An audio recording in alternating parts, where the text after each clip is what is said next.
Mettiamo il PowerPoint in schermo intero però. Questo qua. Questo Sì, sì. vabbè. Scusa. Volevo vedere se però... Però se non lo metti su... No, ma è che si apre un'altra finestra.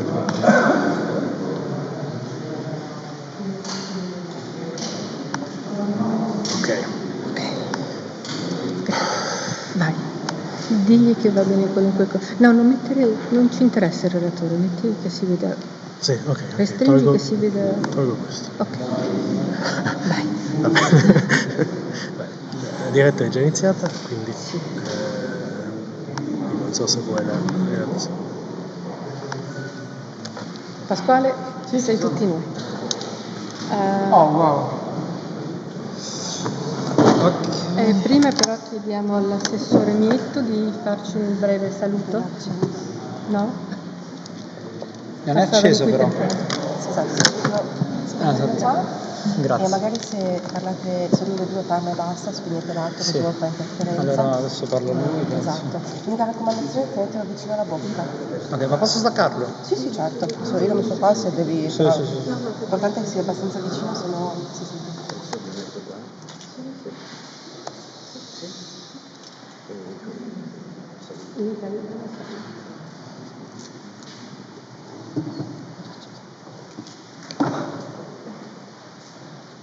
Va bene così? Sì. Il microfono? Però molto vicino, mi ha detto. Allora mi avvicino. Può anche staccarlo volendo. Ma se riesco a tenerlo qui. Allora, buonasera, mi sentite? Poco? Devo parlare più forte? Ok.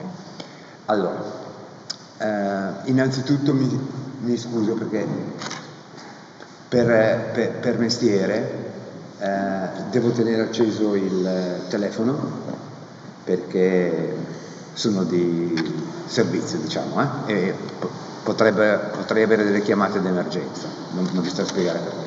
Poi,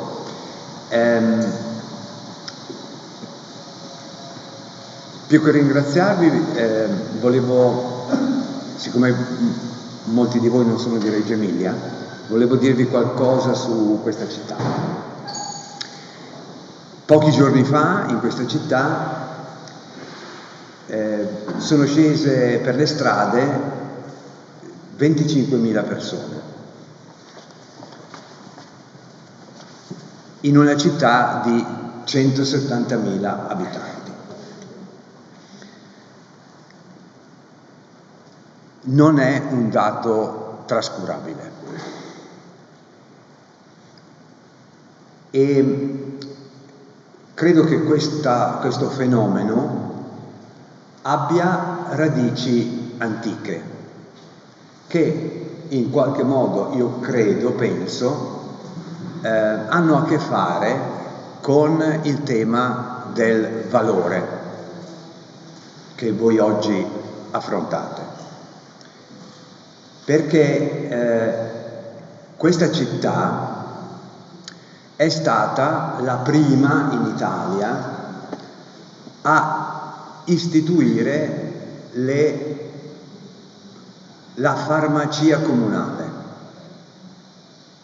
ed è stata la prima a istituire il panificio comunale, nel segno evidentemente che ci sono dei valori che non sono di tipo economico, ma che sono valori fondanti, sono valori discriminanti. Io credo che questo passato incida ancora molto profonda, sia una delle cause sotterranee che ha portato in strada 25.000 cittadini su 170.000.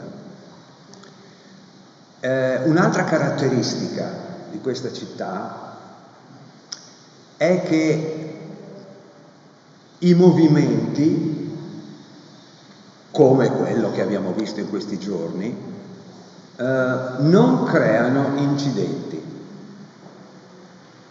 non accadono da moltissimi anni, io non riesco a ricordarmi da quando, episodi come quelli di cui ogni tanto si parla quando... Quindi anche questo fenomeno deve essere spiegato, perché la postura di questi movimenti è particolare. Azzardo che una delle ragioni di questa particolarità stia nel fatto appunto che la relazione tra i cittadini e le istituzioni mantiene ancora un residuo di fiducia o comunque di accreditamento o ancora un margine di credibilità. Ma sto parlando di margini, di residui, perché anche questa città è completamente immersa nel più generale, profondo processo di svuotamento della attendibilità delle istituzioni rispetto alla vita quotidiana materiale dei viventi. Il distacco tra le istituzioni e gli esseri umani anche qui si allarga.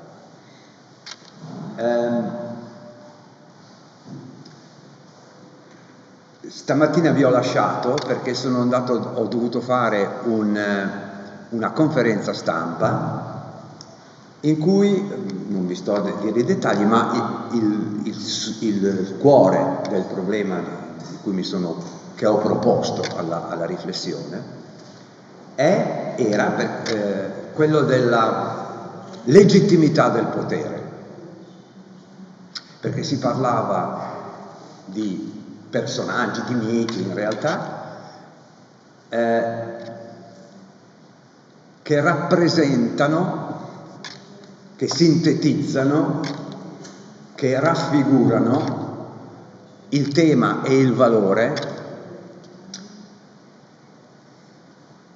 della fondazione della legittimità del potere sulla giustizia, cioè il potere è legittimo solo se è giusto. La crisi del rapporto tra le istituzioni e gli esseri umani sta anche in parte in questo, nello smarrimento, nella difficoltà di individuare il criterio di giustizia. Poi però c'è la parte pratica.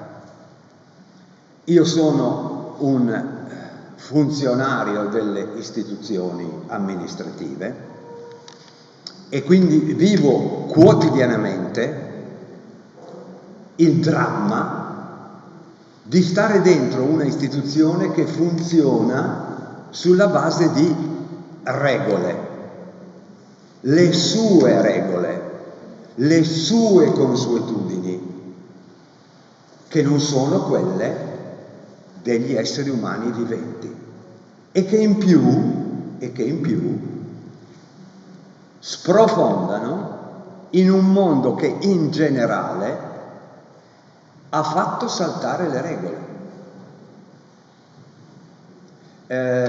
In un'altra occasione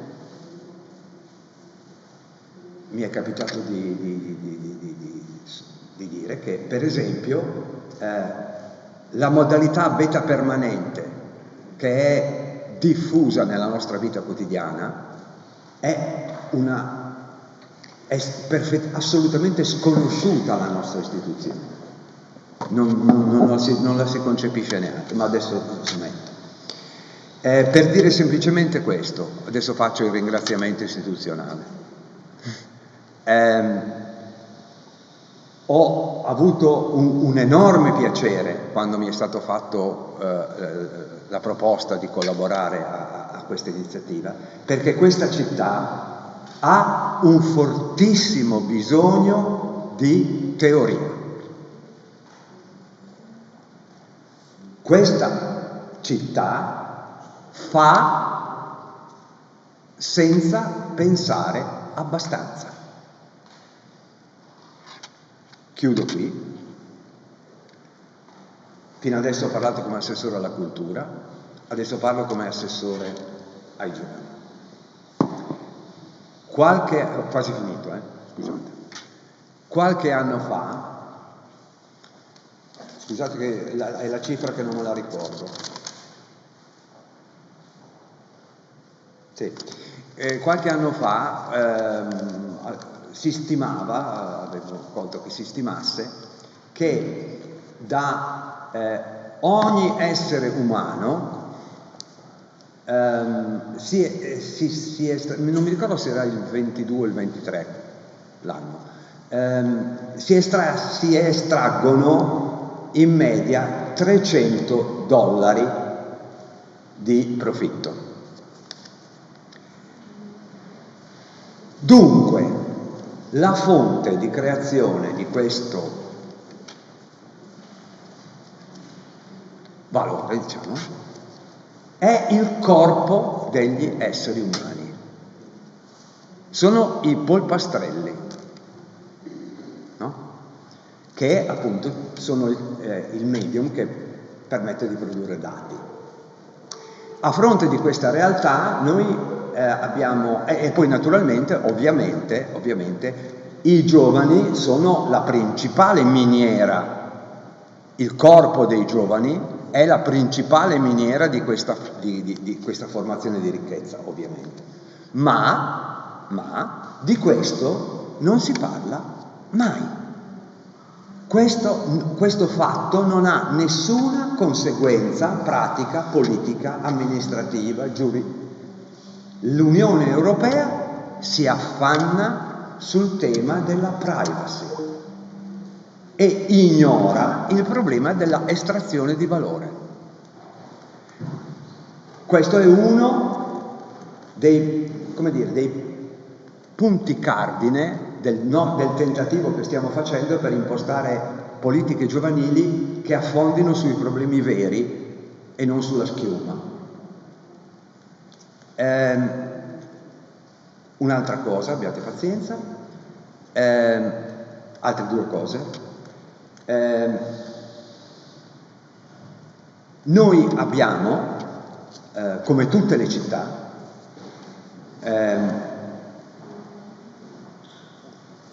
un dilagare della esperienza pratica dei lavori bullshit.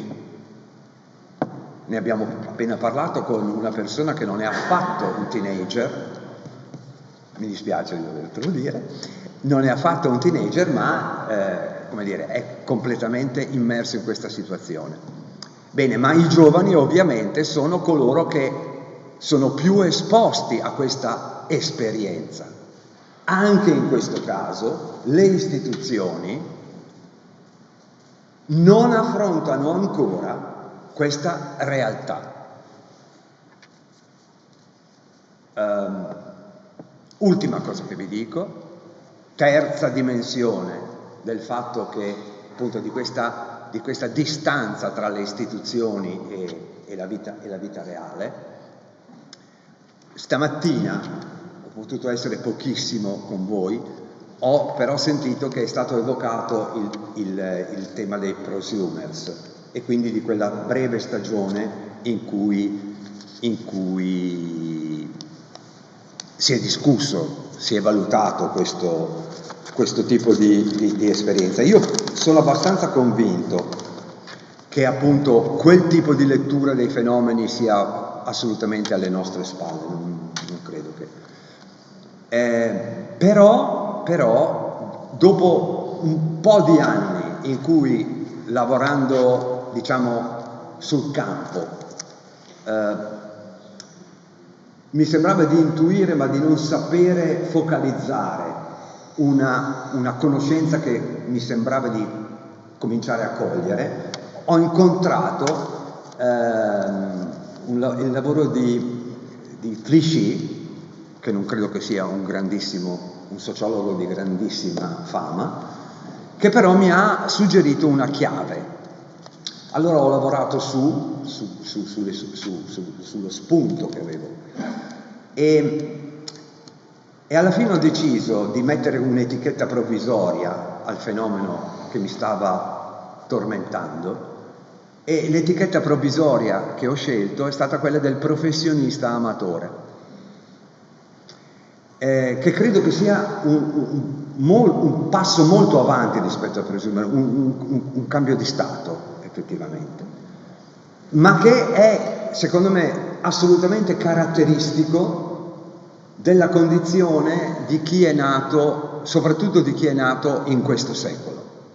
Voi lo sapete perfettamente, c'è un lavoro da cui si estrae il denaro per sopravvivere, e poi c'è il lavoro della mia vita, quello che io voglio fare, quello che so fare, quello che desidero fare, quello che aspiro a fare, quello a cui affido la mia identità nella sfera pubblica. C'è una divaricazione che ha un altro risvolto. Mi capita spessissimo di raccogliere lo stupore, l'indignazione, lo scandalo di imprenditori che dicono: non troviamo più nessuno, perché quando arriva una persona giovane a fare i colloqui, la prima cosa che mi chiede è quanto tempo libero ho, quanto tempo libero posso avere, come posso gestire le mie giornate. Allora, sono due segnali, no? che dicono la distanza che si sta allargando, anche in questo caso, tra gli esseri umani, i loro progetti sulla propria vita e il mondo dell'economia, del lavoro, eccetera, eccetera, eccetera, eccetera. Questo è un altro problema che le istituzioni tutte, compresa quella che io rappresento, ancora faticano a affrontare, a mettere a fuoco, a porre al centro della propria agenda politica.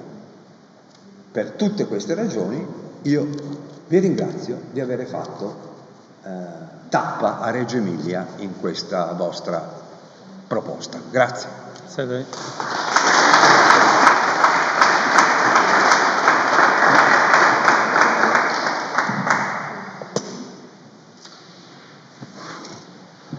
Okay. I'm Pasquale. I'm a researcher for at least another month. I'm a researcher at the University of Genoa, and I'm gonna do a presentation which title is Before the Jubilee. And my presentation is going to be divided in two parts. In the first part, I'm gonna track the concept of Jubilee in the work of David Graeber. And in the second part, I'm gonna play with an insight that David Graeber developed in one chapter of his famous book about debt.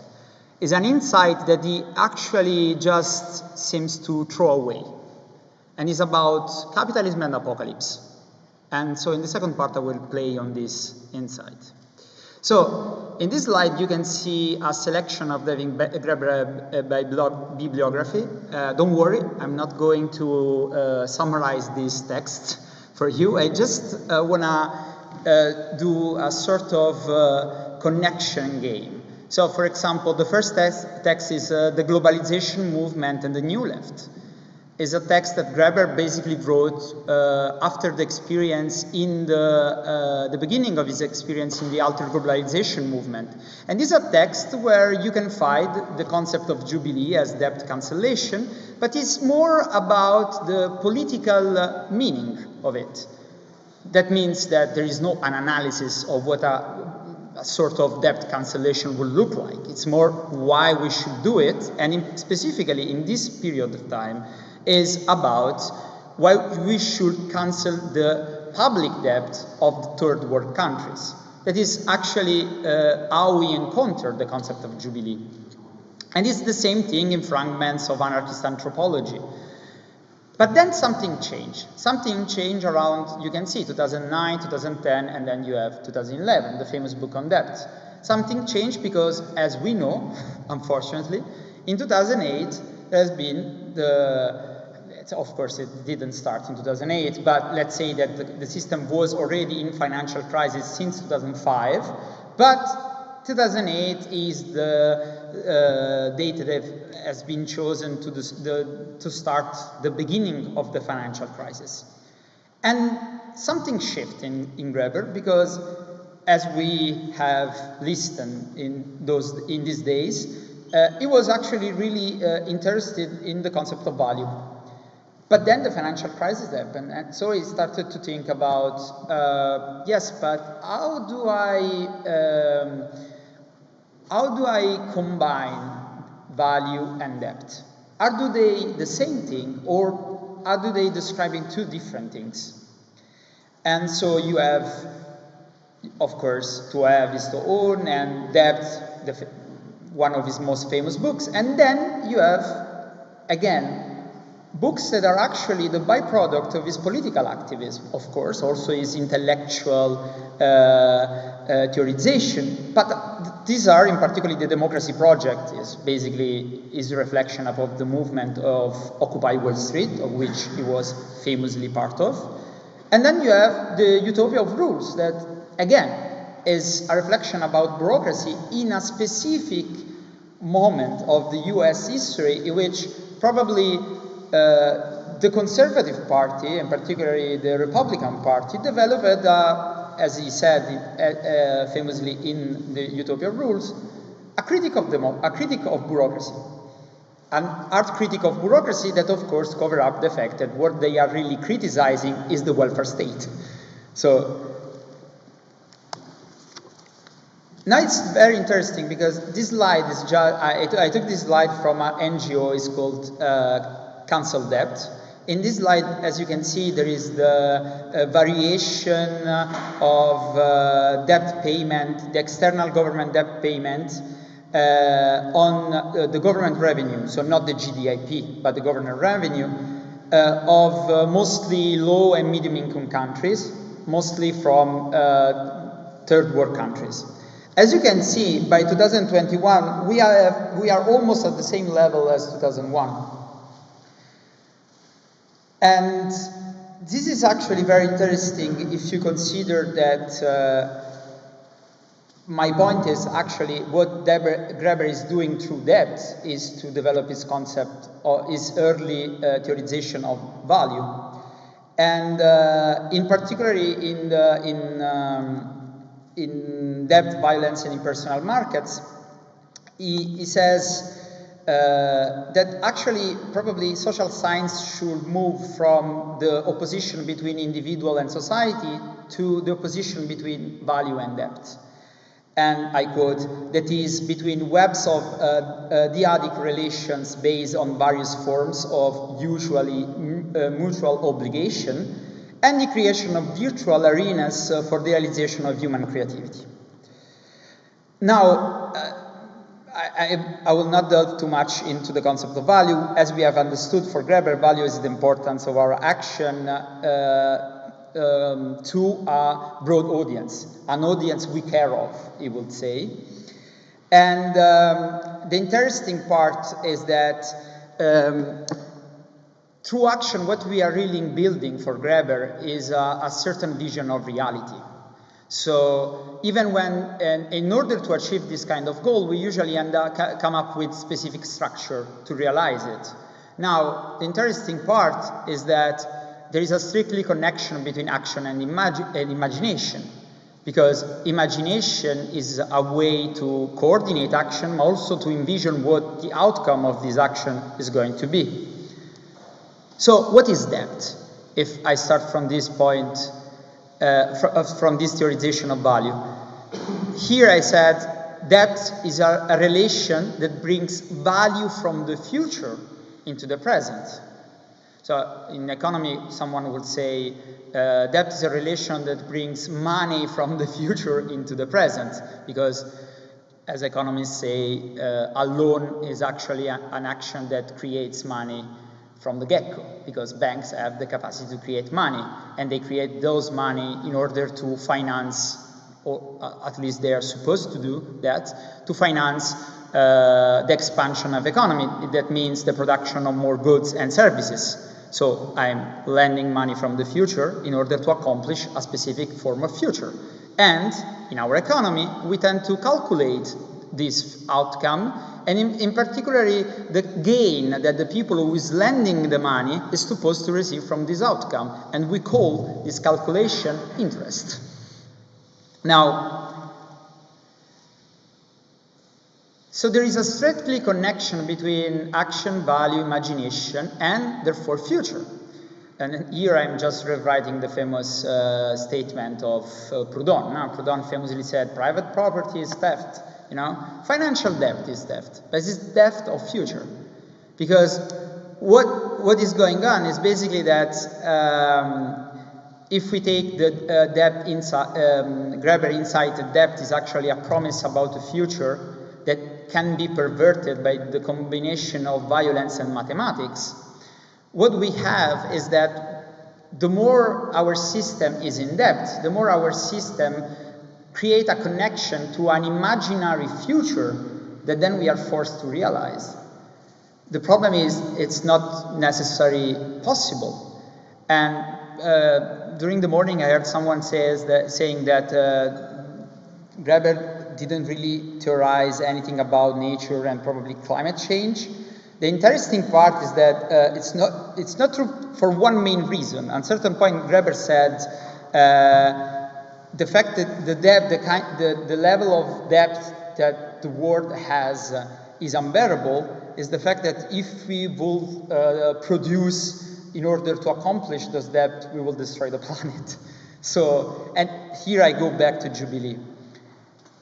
And to a specific insight that Graeber developed in depth. There is a part of a depth where basically Graeber is saying, usually capitalism has always been haunted by a sort of apocalypse. During the Cold War, the apocalypse was the communist revolution. And then there was the nuclear apocalypse. And then now we would say there's climate change. It is actually very real, but that creates a sort of deadline for capitalism, a deadline that ultimately should also reduce the exposition to debt of capitalism. Because basically, if you, the theory, what Graeber was trying, the point Graeber was trying to make is that if the system has an end, we are supposed to pay our debts. But if we imagine that the system has no apocalypse, that means that we can create wealth, we can create money, we can create, so basically, the future value. We can bring infinite future value from the future into the present, tying the present to an impossible future.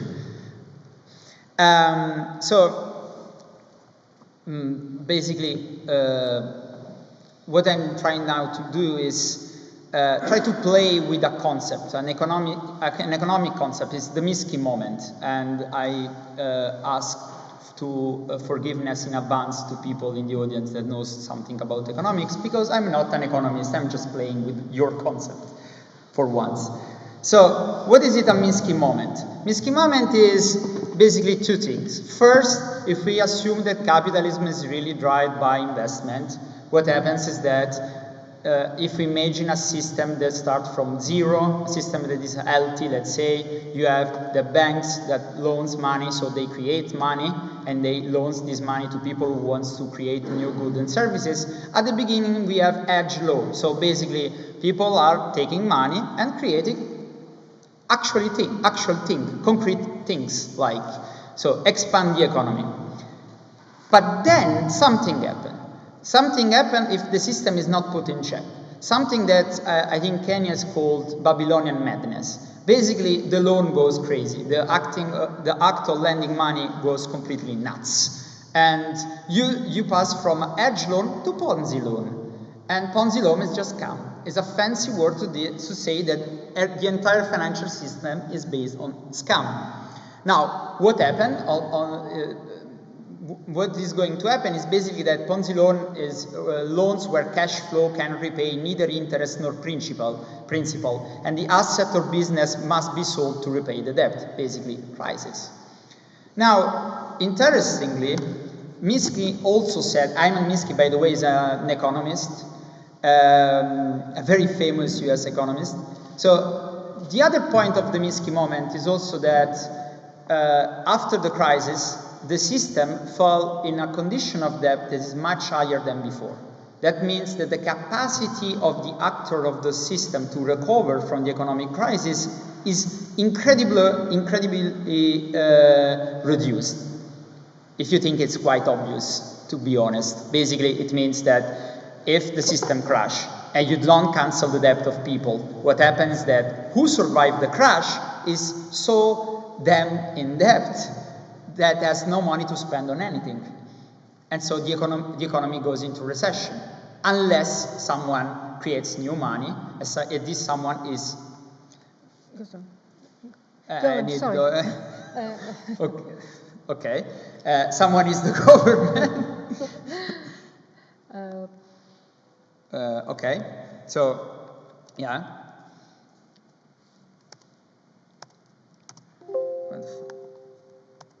Okay. So, in this graph, you can see the variation of central government debts. I took the 7 major countries because their behavior is quite interesting. The graph is quite complicated. It's quite complicated in this fashion, but just focus on this, increasing and then decreasing, and just to focus on specific dates. Because you can see that there are some changes, policy change, so public spending become from being central, pivotal from the economic expansion become a nightmare. So no, we don't have to do any public spending unless it's for military expensive. And this, you can see, in particular, it's true for the US. And the Japanese case is a story for itself that I will not explore here. While in this graph, you can see the amount of private debt. And as you can see, private debt is much more interesting because it really tells you how much things people owns to themselves in different contexts. So the interesting part is that David Graeber realized, studying actually political economy, that one of the most important factors in economy is private debt, not public debt. That public debt becomes a problem only if you don't own that debt in your own currency. And this is the situation of the third world countries, because, as we know, during the 70s, they were forced or pushed to accept loans at a very low interest rates through a practice that is called go-go banking. So basically, the banks of New York went to, for example, the dictator of Nigeria and said, why don't you take a loan of $10 billion at 2% of interest? The only problem is then when Paul Volcker became the head of the Federal Reserve, he increased the cost of money. That means that the service to access new debt was fucking unbearable for those countries. So the game that I'm going to propose you, that is actually a sort of is an attempt to develop from David Graeber insight, is to basically says, if we are in a Minsky moment, that is actually something that happened after the 2008 economic crisis, because the amount of debt was much higher than before, and if there is no jubilee on the side, how the system is going to react? And my proposition is that we could see the rise of wealth debtor ideology. Now, in depth, Graeber speaks about a wealth debtor. There is a part when he speaks about Panurge. This is actually a fictional character of a novel of Rabelais. Basically, Panurge is a guy who doesn't own money but takes a lot of loan, and he can do that because he's supposed to be wealthy.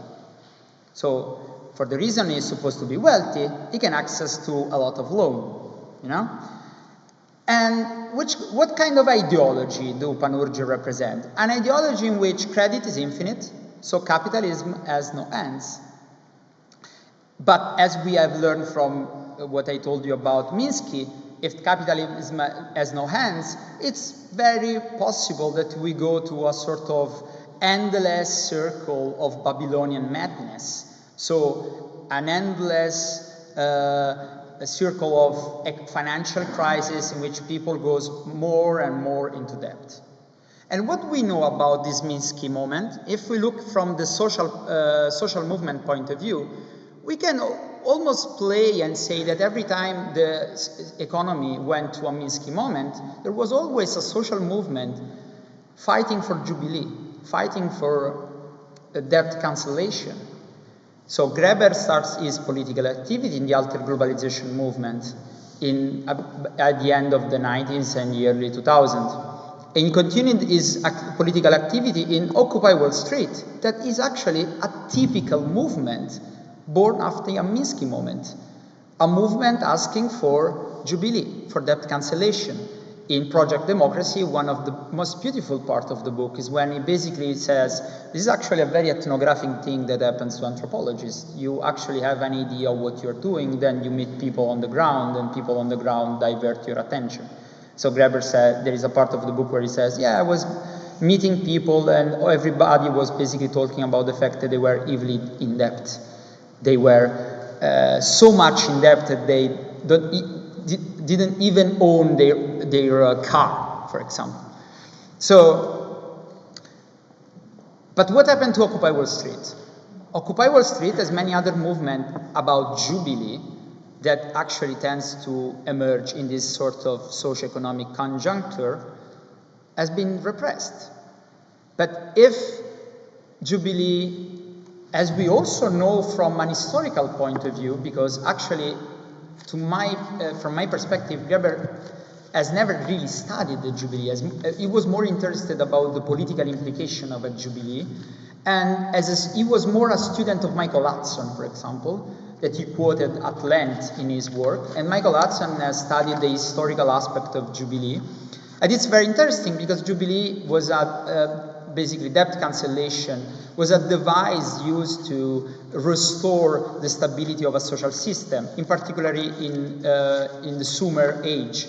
Why? Because basically farmers get loan from palace and temples. The palace were run by kings. Kings needed farmers when there was war because they have to form an army. But if those farmers were so much in debt to end up being slaves, you have no army, so you can fight no wars.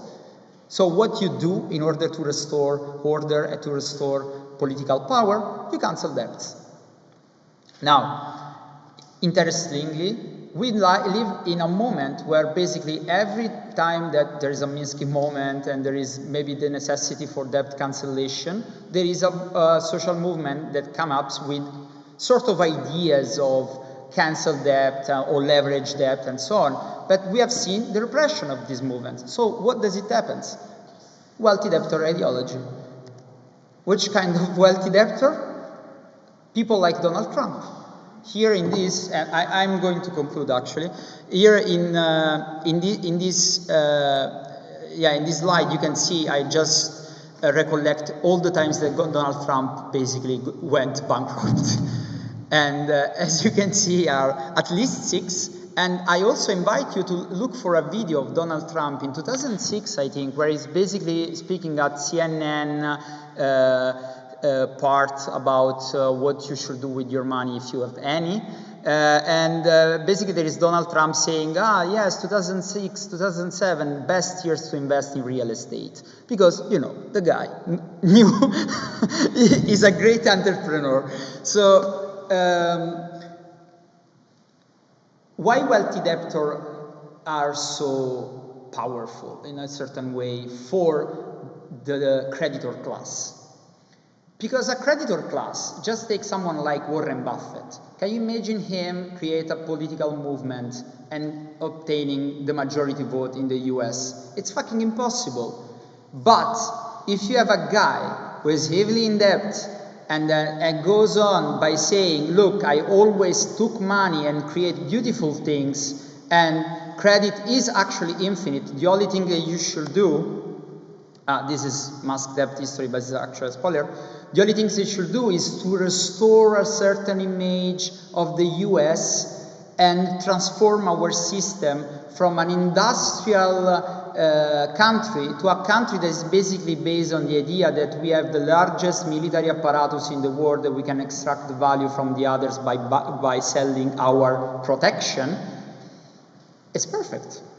Sounds very credible. Sounds actually very nice, because you don't increase the public budget, because it's the others that's going to do it for you. It's what is asking the European Union to do, right?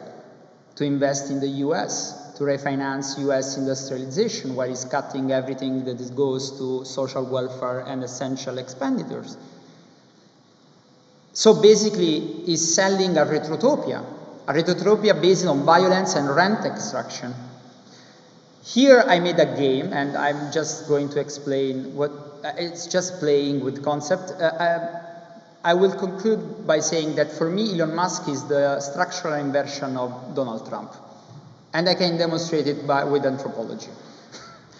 So, you have Donald Trump, lack of credit. You have Elon Musk, an excess of credit. This is Musk debt history. Basically, every time that Elon Musk needed a loan in order to expand his businesses, he always finds someone ready to invest in him. But as you can see, it's quite different from Donald Trump, because he didn't really rely on banks in the beginning. He relied on government. And why he relied on government? Because the idea of Musk is not to realize a retrotopia, but is to realize a sort of tech utopia based on information, or better, the monopoly of information, and rent extraction from it. So it's the perfect inversion of what Donald Trump is trying to sell.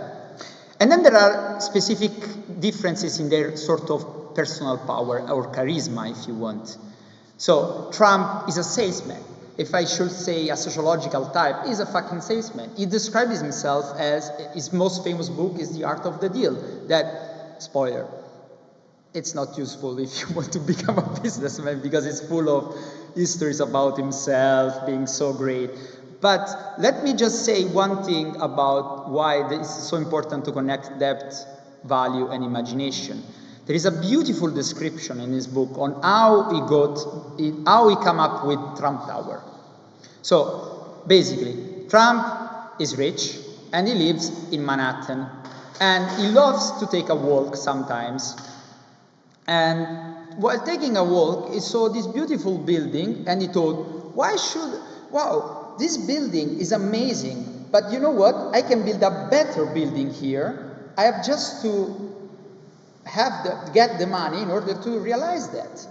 And so apparently Donald Trump loves to draw, you know? So he went home, he drew his imaginary vision of a Trump Tower, and then he went to a bank, because he had very good connection through the connection of his father, and he got all the money necessary for acquiring that area. So if you're a wealthy debtor, you can access to imagination, you can access to future. You just need specific structure that you have of which you have monopolized the access in order to realize your specific form of the future. And then, of course, he's an erotomaniac and so on.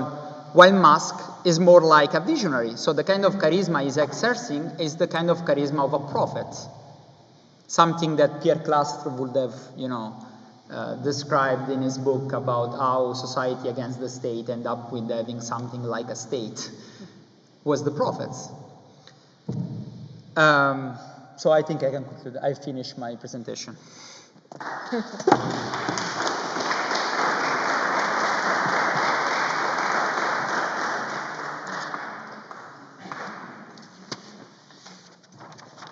Cerco di finire la posta.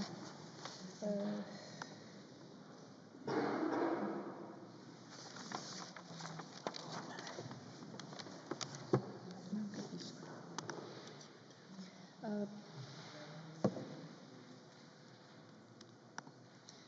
Thank you very much, Pasquale. It was complex and very interesting speech. We are a bit late, and I suggest we postpone the discussion to the end, and we have all the presentation now. So I invite Professor Randall Gray to speak, and I'll try and set up his PowerPoint.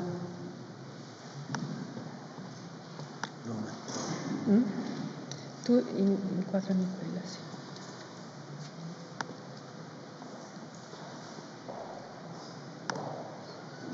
We still have some technical issues, especially with YouTube, but we are working on it. Ok, tu sei a posto? Io adesso apro il PowerPoint.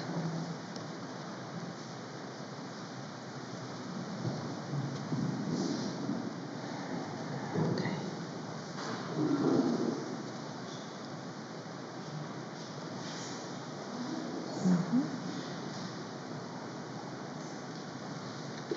Ok. Ça y est.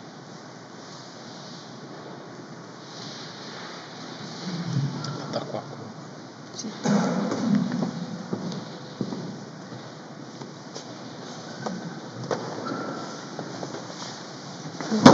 How do we make it big? I can try. This computer is literally impossible.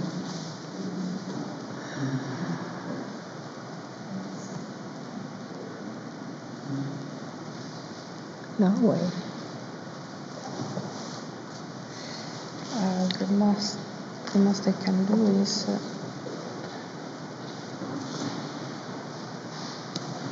put it in presentation way. Does it say presentation? Yeah, the problem is with.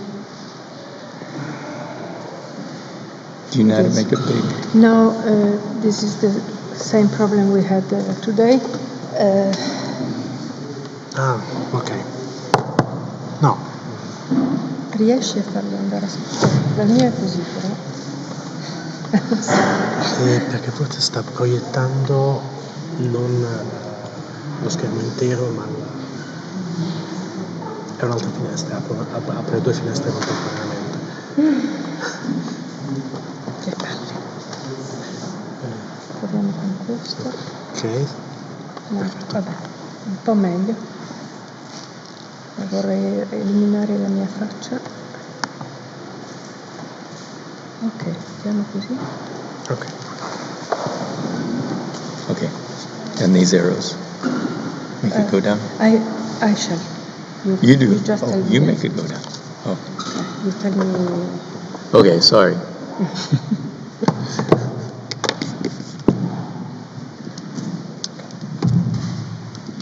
Okay. Well, you might ask, why am I here? I don't do philosophy, and I'm not an anarchist. I have been writing on the origins and nature of money for almost 50 years.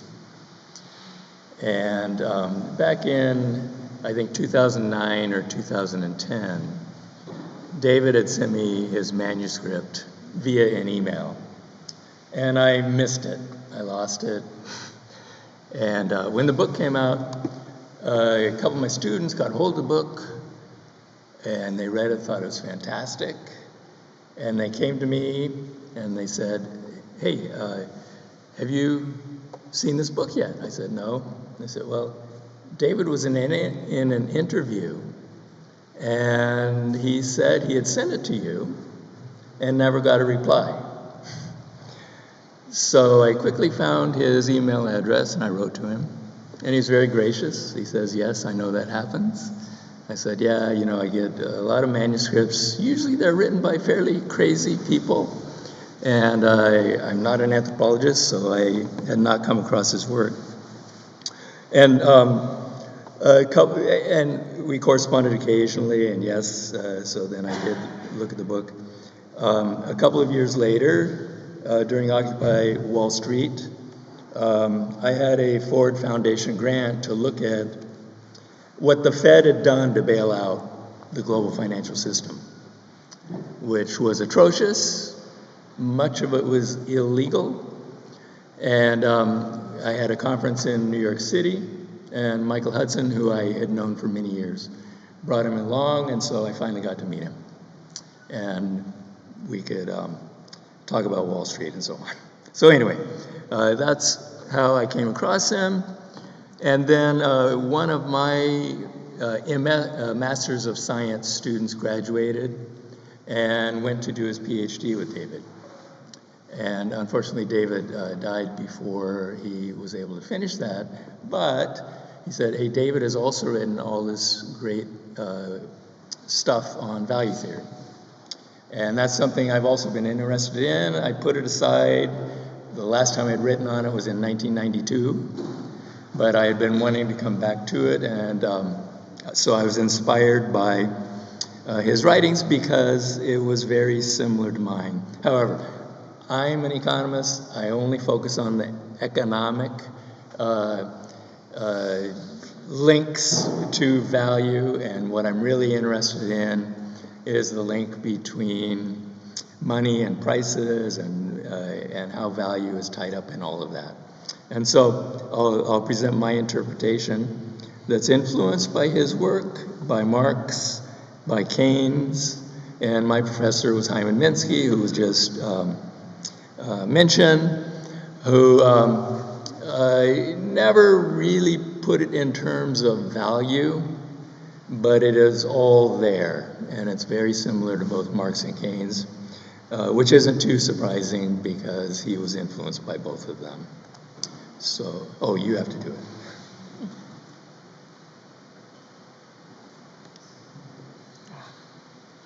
Sorry. What?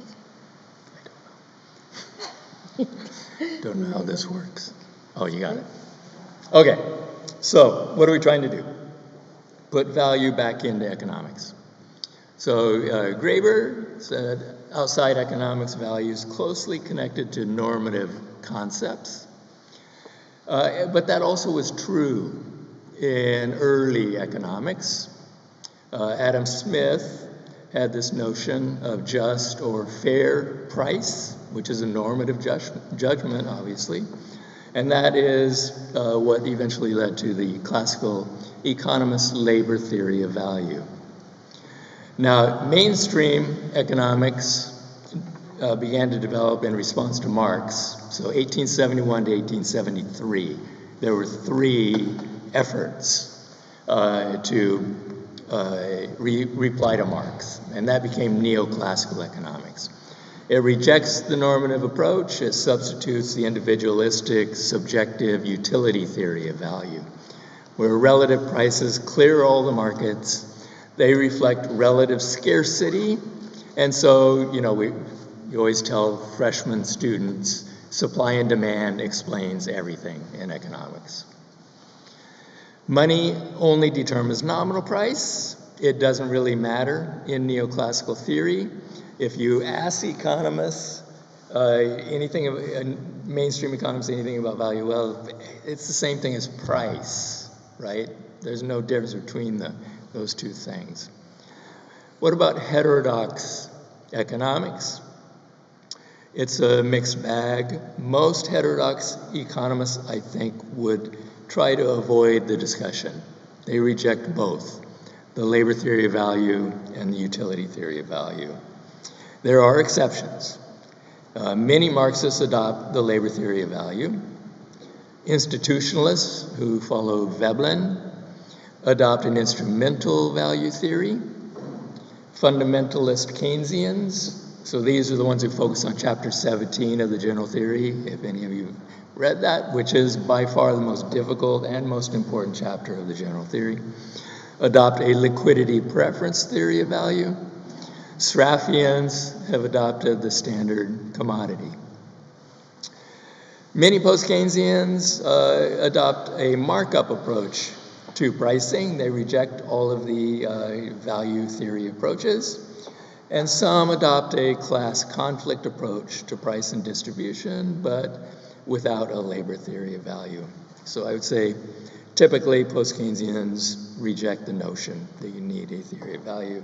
I'm in between these. I'm a post-Keynesian, I'm an institutionalist, and although most people don't know it, I'm a Marxist. So, is value theory or theories necessary? I say theories because I think all three of these are necessary. I don't really like Sraffa's standard commodity approach, but the other three, I accept all of those, but they're answering different questions. So I think for the price question, the exchange value question, we want the labor theory of value.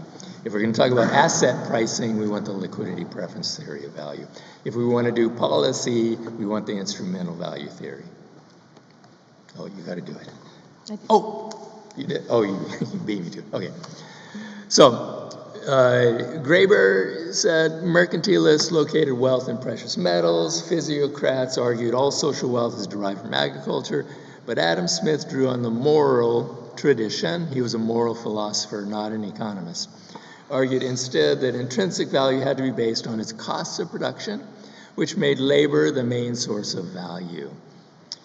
Smith separated value from price, but the invisible hand, guided by divine providence. Now, neoclassical economists like to read Smith as the invisible hand is the market, but that is definitely not clear in his book. It seems more likely it's God's hand that is invisible. Would push market prices toward the natural price, which in turn meant that people would be justly rewarded for their labors. So there is the just wage. Marx took it up, arguing that the capitalist wage system turns, this according to Graeber, human creativity itself into an abstraction that can be bought or sold, necessarily involving alienation, exploitation, and the destruction of what makes life meaningful or worthwhile. Robert Heilbronner has a book where he lays out his approach to value theory. The general problematic of value is the effort to tie the surface phenomena of economic life to some inner structure. It necessarily looks beyond appearances for essences. Economics becomes an inquiry into the systemic properties, the structural attributes, the tendencies, and even the telos of the provisioning process, that is the end or the purpose. So this is what value theory is trying to provide to us. What is the underlying structure of the capitalist economy? And all of my talk, I'm going to be focused on a modern capitalist economy, which dates from the 19th century. Graeber, to understand the workings of any system of exchange as part of larger systems of meaning, containing conceptions of what the cosmos is ultimately about and what is worth pursuing in it. Heilbronner again, value theory is therefore indispensable for understanding how the capitalist system, largely guided by price stimuli, tends towards some kind of determinate outcome. Or Adolf Lowe, who was at the New School with Heilbronner, I like his the best. Suppose that a universal amnesia were to wipe out the knowledge of all present prices. Would there be a rule for reestablishing them? So if we wake up tomorrow, the prices have all disappeared. Can we get them back? Our theory of value informs our beliefs about how the deep structure of the capitalist economic system creates a system of prices. So this is what I'm after. It's an alternative to the general equilibrium theories, Walrasian market that is supposed to produce a vector of prices that simultaneously clears all markets. Okay. Money is at least 5,000 years old, as Graeber said. Keynes had said our modern money has been around for 4,000 years. So Keynes was very close. Oh, by the way, his Babylonian madness had nothing to do with crises of capitalism. It was the period when he was reading everything he could get his hands on about money being invented in Babylonia. And his approach is very similar to Michael Hudson's, but it was he who'd gone mad, okay, trying to read this stuff and figure it out. Anyway, so it certainly predates capitalism, almost certainly predates markets. I say almost certainly because it's very hard to get the information from 5,000 years ago. I really like the work of Shmat Beserat, however you say your name, who argues that the history of writing and the history of money are tied up together because writing was invented to keep track of money. It was invented by accountants, not by poets, okay? So here are examples of early attempts. The earliest ones, we can't be positive what they were doing when they had these hollow clay balls and they put little tokens inside, but clearly they were counting something. And then they started pressing them into clay. You didn't have to have a bunch of copies of the token. You can make copies by pushing it into clay. That becomes writing. What were they writing? Well, we can read the cuneiform tablets, so we know they were all about money contracts. So that's where it came from. Okay. Anyway, modern money, Keynes said 4,000 years, but our modern monetary system came about in the 19th century. My newest book, I go through as well as I can to explain how that happened. Okay, so anyway, it's only a couple hundred years old. Michael Hudson argued that money originated as a unit of account in which debts were denominated, but transferability of money-denominated debts developed later. So it didn't really have anything to do with markets. It was for internal record keeping within the temples, according to Michael. Tribute, fines, fees, and tithes, and eventually taxes would be imposed by authorities and settled in the authorities' own debts. None of that requires markets and almost certainly predates them. So money comes before markets. David Levine, who was my colleague at Denver a long time ago, argued that the barter story, Robinson Crusoe and Friday, is completely incoherent because you can't get the specialization. Robinson Crusoe would not have specialized in fishing, and Friday wouldn't specialize in coconuts before a market. Okay, that would make no sense. So anyway, the specialization required for markets would be too risky without prices and money. So first you have to have money, then you have prices, then you finally can have a market. Markets likely developed in long-distance trade, not locally. This is based on anthropological studies. This appears to be true, and archaeological. They were denominated in a money of account with negotiated prices. Trade was more like war than like a free market. Debts were settled in commodities at official prices. So you didn't need transferability of money. It was just a money of account. So the logic, I think, that all the evidence that we can find demonstrates that this is the logic. Social debts come first, as Atwood argued. Social debts are older than humans. Chimpanzees keep records of debts. They got to memorize them, but they keep records of social debts. So those are even older than humans.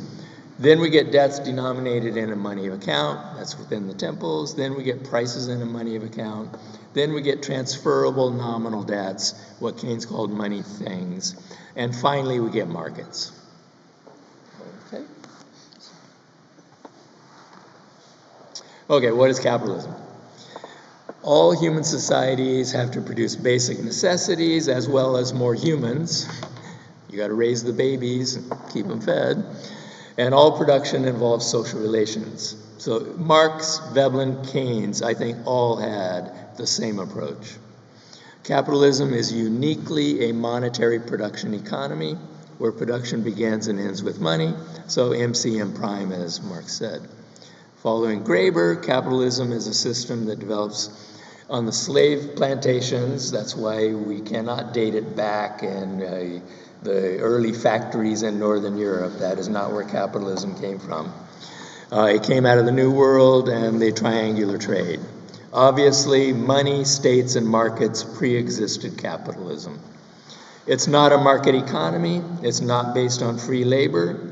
It's uniquely based on commodification of labor, both free and unfree. As David put it, you either sell yourself, well, I don't like that, Africans were not selling themselves, but you either sell yourself or rent yourself out. In either case, you're told what to do. There's no capitalism without a state. It has both a state money and private credit money from the very beginning.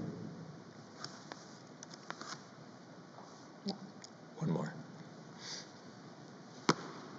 Okay, very quick history of labor theory of value. So after Smith, Ricardo argued that a commodity's value is determined by the labor required for production. So Marx berates his stupidity because he ignored capital. You have to have dead labor too. So Marx's approach is labor power produces surplus value, exploitation appropriates it. Graeber puts it this way: capitalism turns labor into a commodity, and what an employer buys is an abstraction, that laborer's capacity to work. What makes this possible is the use of a specific medium of value, which is money. As a first approximation, one might say that the value a given product has is that proportion of a society's creative energy it sinks into producing and maintaining it. When you sell your time to an employer, you're agreeing to do whatever he asks. And what is he buying? Your capacity to do it, what Marx calls abstract labor. It's not a theory of prices, but it's taken from political economists who are trying to understand price formation. So it's a key to understand prices, but it doesn't give you the prices. There are two Marxian approaches to value of money. I know from linguistics you shouldn't do the one that's wrong first because that sticks in your mind, but we'll do the wrong one first. The labor hours required to produce the commodity money determines the value of money just like any other commodity, okay? So Marx does have these passages where he's talking about gold as a commodity money. That's not consistent with his other arguments. And it's irrelevant today and almost always in the past too, because we've always had what's called a fiat money. I don't like fiat because it sounds like the king can just declare it true, and that is not true. It's a wing and a prayer. The value of money, the second approach, the value of the money is determined at the aggregate level by socially necessary labor time. So money is a pure measure of abstract value, the only pure form we can measure. Money values, not labor values, drive the production processes. Okay, what does the capitalist want? Money. Money is the only measure of success. At the aggregate level, money value exactly measures the aggregate of labor value. So at the aggregate level, money measures total labor value. Prices at the micro level deviate from labor value in a predictable way to redistribute surplus value toward the more capital-intensive processes, among other factors. This is why Marx berated Ricardo. There's a tendency to equalize money rates on capital and the rate of exploitation of labor, that is the unpaid labor hours, the ratio of the money value of the surplus to the money wage, given that capital and labor are mobile. This is Duncan Foley's contribution. So Marx and Engels and other followers of Marx who got it right said there's a tendency to equilibrate money rates of profit because capital is mobile. And Foley adds, and also to equilibrate the rate of exploitation because labor is also mobile. So that's a fairly recent addition. Okay, Graeber, summing up. Money is a highly abstract capital in the form of alienated labor power. Capitalism is unique because labor is a commodity. All commodities embody socially necessary labor time, including labor itself. Money is the value of your work, and money is the reason you work in a capitalist economy. Okay. So implications for linking the value of money to price. The value of money is not the inverse of the aggregate price level, which is sort of the way that mainstream economists think about it. Price indices are arbitrary. Output is heterogeneous. This is the problem that was faced by both Marx and Keynes, and they both solved the problem in the same way. Each change in the composition of output changes the price index. So we can only use two measures of value.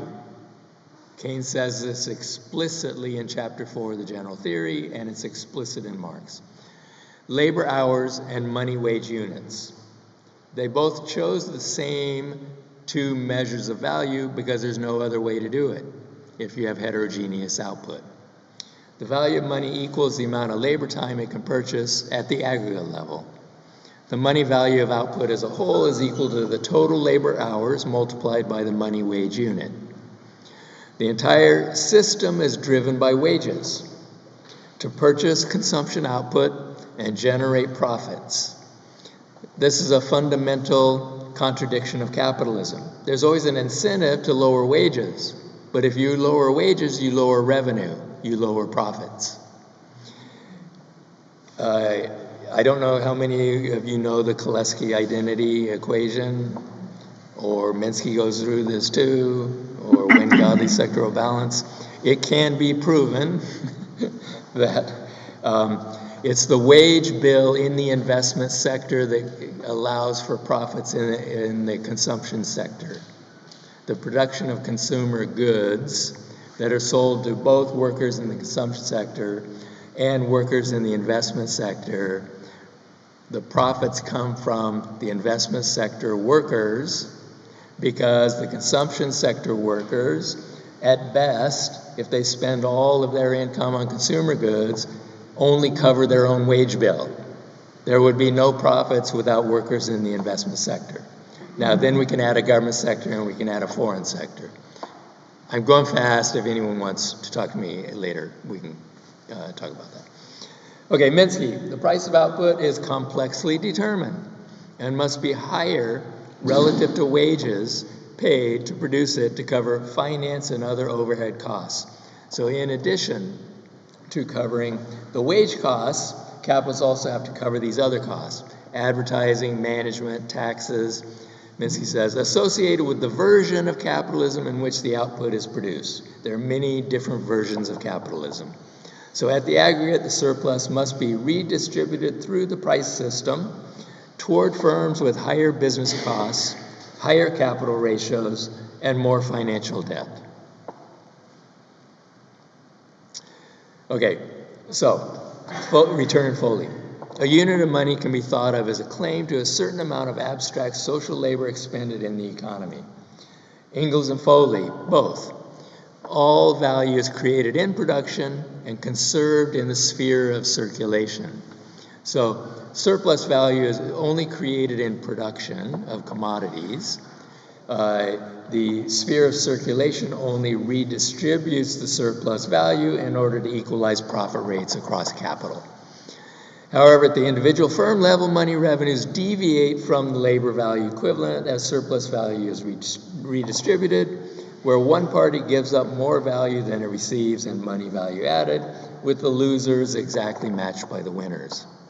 The value of money is then defined as the ratio of aggregate labor time to aggregate money value added. That is, how much labor effort can be purchased with a unit of money. Kahn, who was one of Keynes's followers, said, in the general theory, the money wage is the fulcrum on which rests the whole structure of everything expressed in terms of money, all prices, incomes of every kind, and all money values.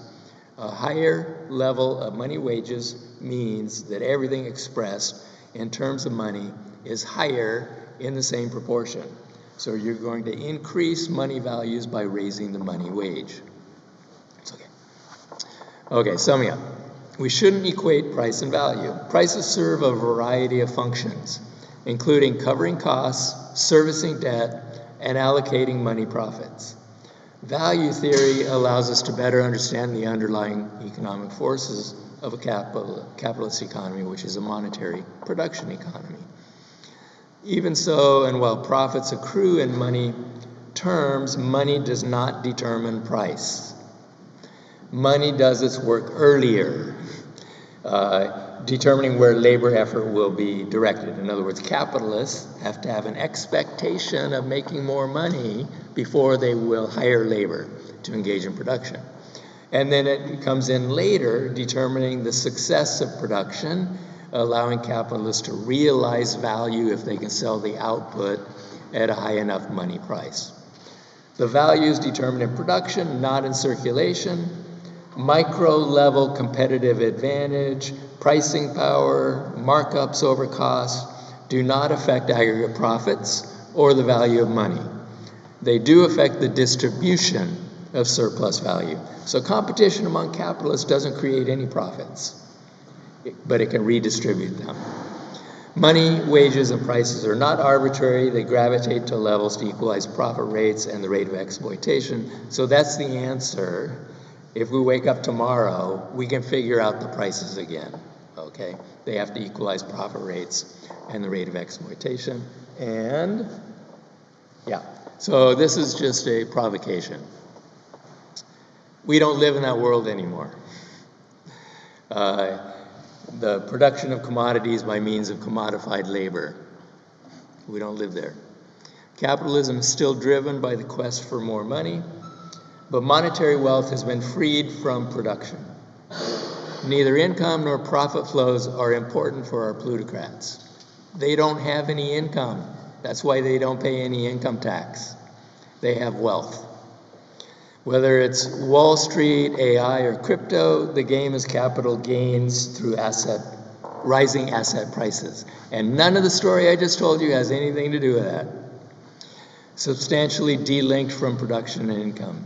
Data is now the most important commodity. I put it in quotes because it's not produced by labor, okay?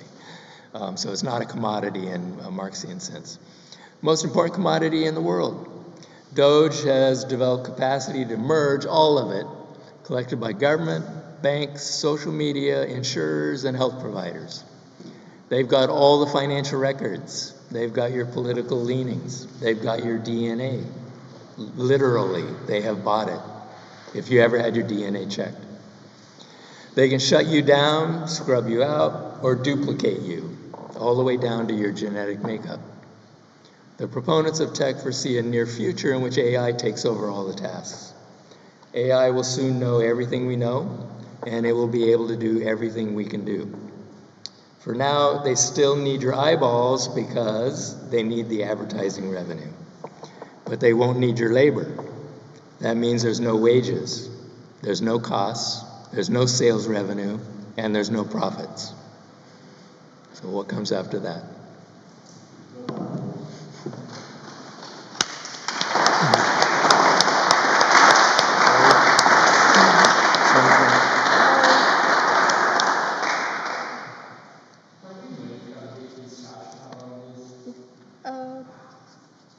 Yes, oh.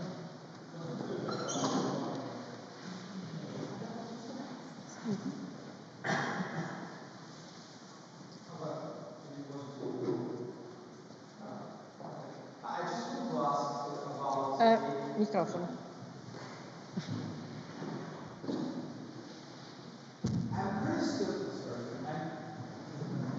I'm curious to understand why you say that information is not made data are not made by labor. I mean, you said data, data is not produced by labor, but data is produced by labor. I mean, it's a labor staying on social networks. Is it? Yeah, we already know that my whole point is we already know that capitalism, as you have also said, has grown through the combination of paid and unpaid work. For example, the reproductive work made mostly in our society by female subjectivity, let's say. So why should it be different right now? I mean, on social network, for example, I could argue, and it's just another provocation, that for example, if we take the demographic of TikTok, it's actually most used by child. What capitalism is using is relying on child labor as it was during the Industrial Revolution in England. Because child are there basically using the platform as the child in England were using a factory, the machine in a factory. The wages have to be paid before you pay rent. If there are no paid wages, there is no revenue. I mean, it's actually like that. Is doing that work and paying, buying, even doing things. It's like basically, right? There's the possibility that people are actually paying to do labor. Their parents may be working, earning wages, but their parents are going to lose those jobs. Yeah. I want to say one thing. I mean, one, first of all, this is amazing. It was really, really helpful to see the way that you're taking Graeber from the perspective that you've got and wrapping him into that. And one of the things that I know that we'll come back to this, I think, is you're beginning with saying, I'm an economist, I'm doing an economic thing. So you're only looking at his theory of value insofar as it relates to that. Part of what I would suggest, though, is that Graeber is actually trying to say that like, you can't just look from that one angle. And it really comes down to partly this transformation in the conception of labor, and with it, I think ultimately, a redrawing of our conception of class lines, right? So he's trying to say, like, when we think of labor, we should think of the primary value-producing activity as what is called reproductive labor, namely producing of valuing beings, the labor of care, attention, and these other things that forms the basis of human valuation all along, of which, the capitalist labor is a particularly like strange shape that this is formed into that limits everything else. One way then to read this is that, capitalism, having colonized all sorts of other things, has now colonized that very capacity for caring labor, right? Turning instead of the attention between parents and children, the attention is just being directed towards screens and being recuperated in that way, right? And that what is being now commodified is the very process by which we have reproduced each other. And that leads to fucking shit show. But I guess I ask, like, do you think that you can principally just focus on this classical economic, or are you saying in some ways here that it's all irrelevant now anyway? No, I'm saying that. So you have many different questions, and you probably need different value theories. Okay. If we're going to talk about where do prices and profits come from, it's wages. That's where they come from. So if we can imagine an economy in which no wages are paid, everybody is forced to work for free, not just the kids with their eyeballs, all of us work for free. There is no revenue. There is no profits. Okay? So it will be a problem for capitalism. So what they're largely living off right now is capital gains, bets on the future that is just purely a bubble. Okay. If this some version of this scenario, that's the screen. With some version, they're able to eliminate 50% of all jobs. There's going to be a very severe problem. Those profits will not be there. So capital gains are just based on expectations. Okay. Oh, I think the future is going to be great. I can have a huge amount of wealth based on those expectations, but they will not be realized. There will be no income flows. It generates that. So debt is not always a theft of the future. Consumer debt is. Consumer debt is theft from the future because consumers are going to have to pay that out of their income. If you're an ongoing enterprise issuing debt to increase capacity, that's not a theft for the firm, or you could even argue for society, because it's going to be more productive in the future. Same can be true for government debt. It's not a theft from the future. If the government is investing in infrastructure that's going to make it easier to support your population, that's not a theft from the future. But for consumers, I agree, and as Hudson emphasizes, the debt jubilees were to free the farmers because they have consumer debts. And consumer debts are not productive for the consumers. So you have to get rid of those. That is a theft for the future.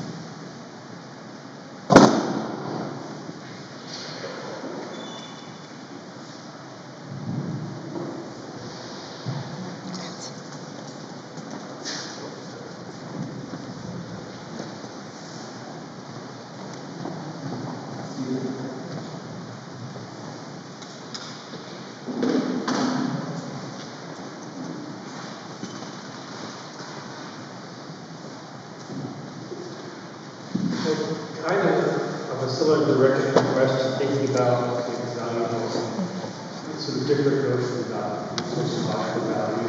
Just working with linguistics and semiotic value. And what a lot of us take away from value is this idea that one of the big problems is when this variety of forms of value, what's called anthropological value, is always reduced to a very narrowly consistent set of value. Now, what I was kind of hoping to hear here, with the presentations, is there any way, this broader sense of value, modern mental practice that Nick was talking about, can be thought about not being reduced to economic value, but in relation to economic value? So, for instance, oftentimes I think of economics treats things that lie outside of the understanding of value, you can treat them as externalities. They're just things out there and not responsible. Not just, it's just nature of things like that. So, is there any way you think to try to think about these other deeper sets? I'm not trying to like frame other senses of value, which I think are a big part of life, are not so easily put within the economic sense of values. To me, it seems that when you don't look at that, you lose them.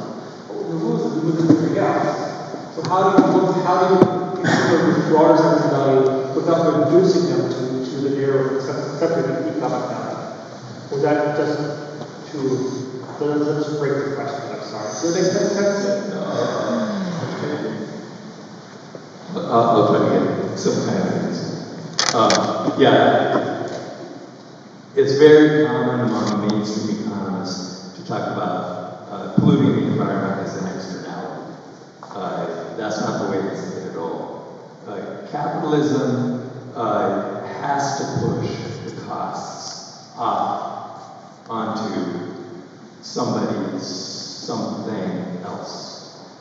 Capitalism never could have been profitable. It never could have survived. It's an extremely inefficient system if it was forced to bear the true costs of production. So from the very beginning, it pushed the costs on the families because the pay was too low to reproduce the human beings. So families had to bear the costs of raising the children.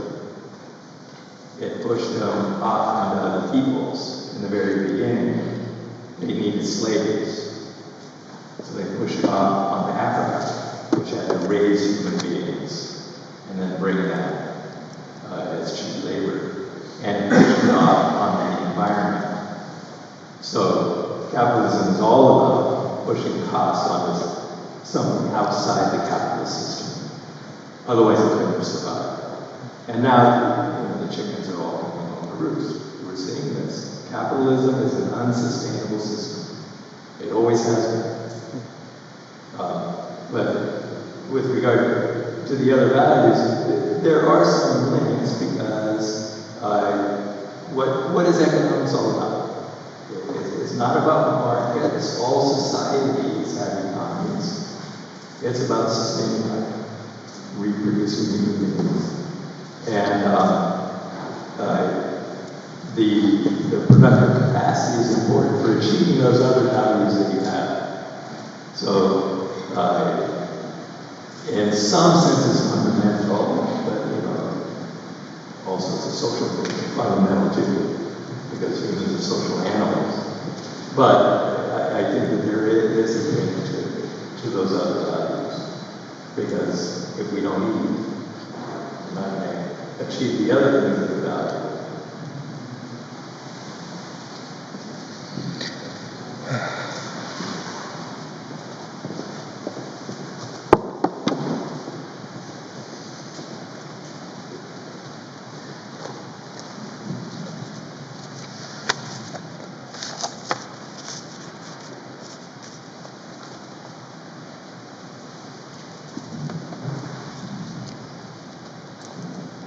Shall we start with it?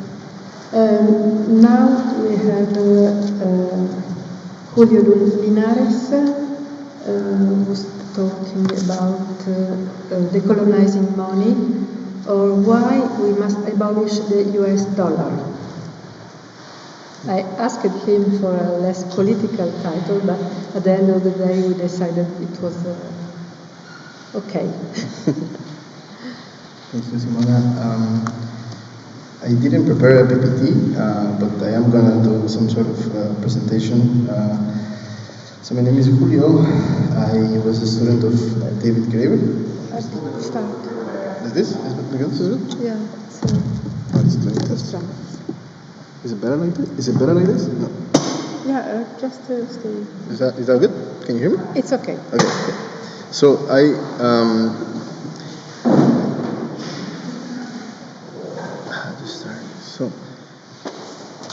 I was a student of David Graeber about from 2017, and we worked together on a series of projects or ideas.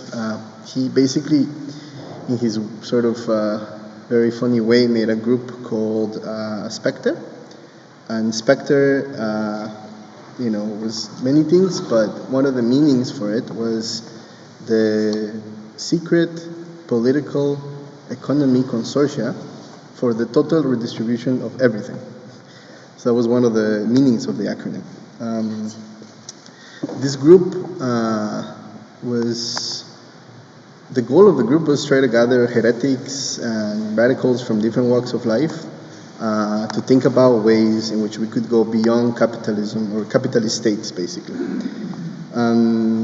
The group emerged out of dialogues that David Graeber had with the philosopher of science Roy Bhaskar.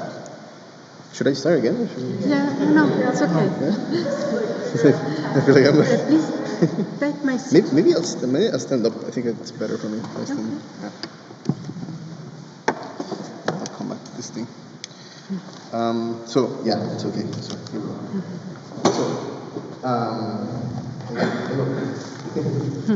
So again, I'm Julio, and I'm here to present my book about decolonizing money, or parts of the book at least. The context of the story of the book begins with the work that we were doing.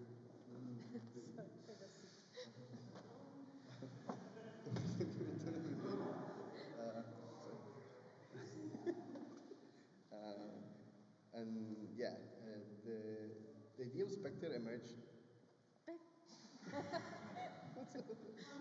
We have some technical issues. Okay. Is it the sound that's the problem? Or what's No, it's the video, but okay. don't worry. Go ahead. Okay, maybe I'll change the bit of the format and the context of this. So I'll just start with the magical act I wanted to do from the beginning. So This is a US dollar. And in many ways, as we've spoken about throughout the conference, what Marx called the commodity fetishism, David developed that with Marcel Mauss and his ideas on the fetish. But you can think about money as the ultimate form of fetishism, the god of commodities, Marx called it at some point. And in many ways, the problem that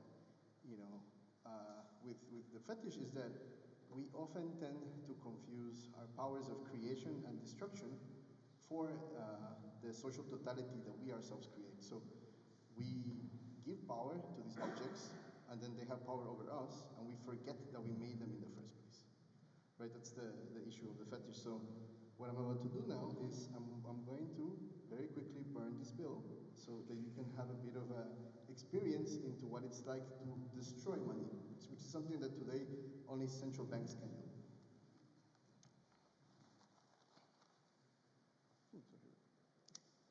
Aiuto. Siamo in una biblioteca. So just notice how you feel.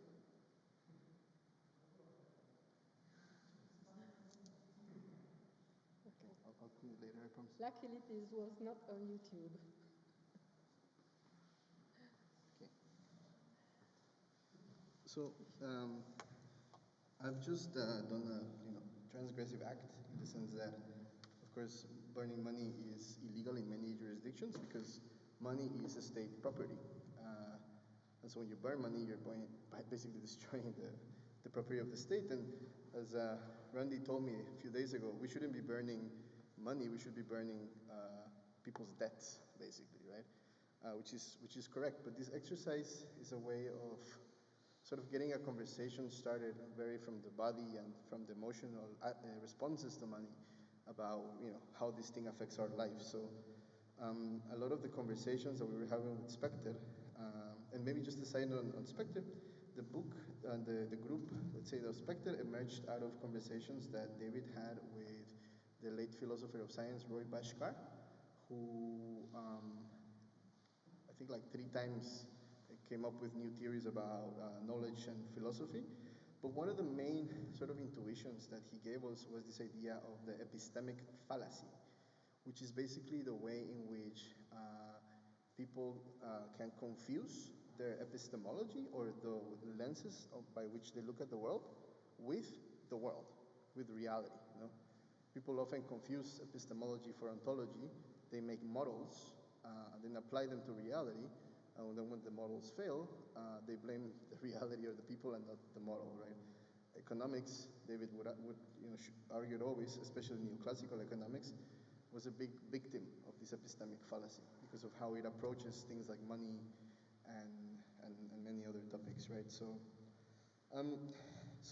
a place to maybe start talking about this book and how I got to this conclusion of abolishing the dollar might be with this question about value and value systems. So the way I try to pose the problem is that we are now sort of locked in a struggle between the value system of capital, which is identified correctly by Randy as MC, M prime, and etc., and the value system of life, which is, if you read literature about the commons, people sometimes call it the circuit of reproduction or social reproduction, but it's a value system that has existed for millennia, thousands of years, where people have been taking care of themselves, socially reproducing life and their environments and so on. So the capital system of value, the value system of capital needs life in order to reproduce itself, but life can go on without capital, right?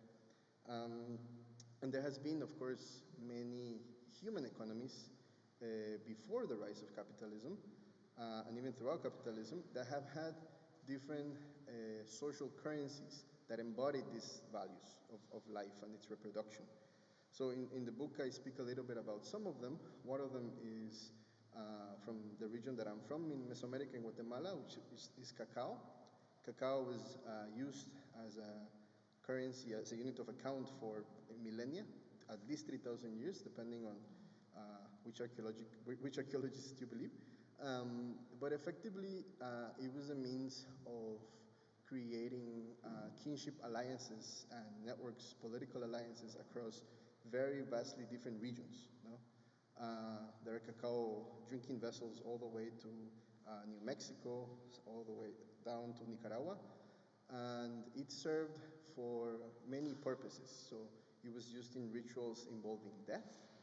When people died, cacao was drunk as a way of commemorating that moment. It was also drunk in moments of marriage and the union of partners as an aphrodisiac.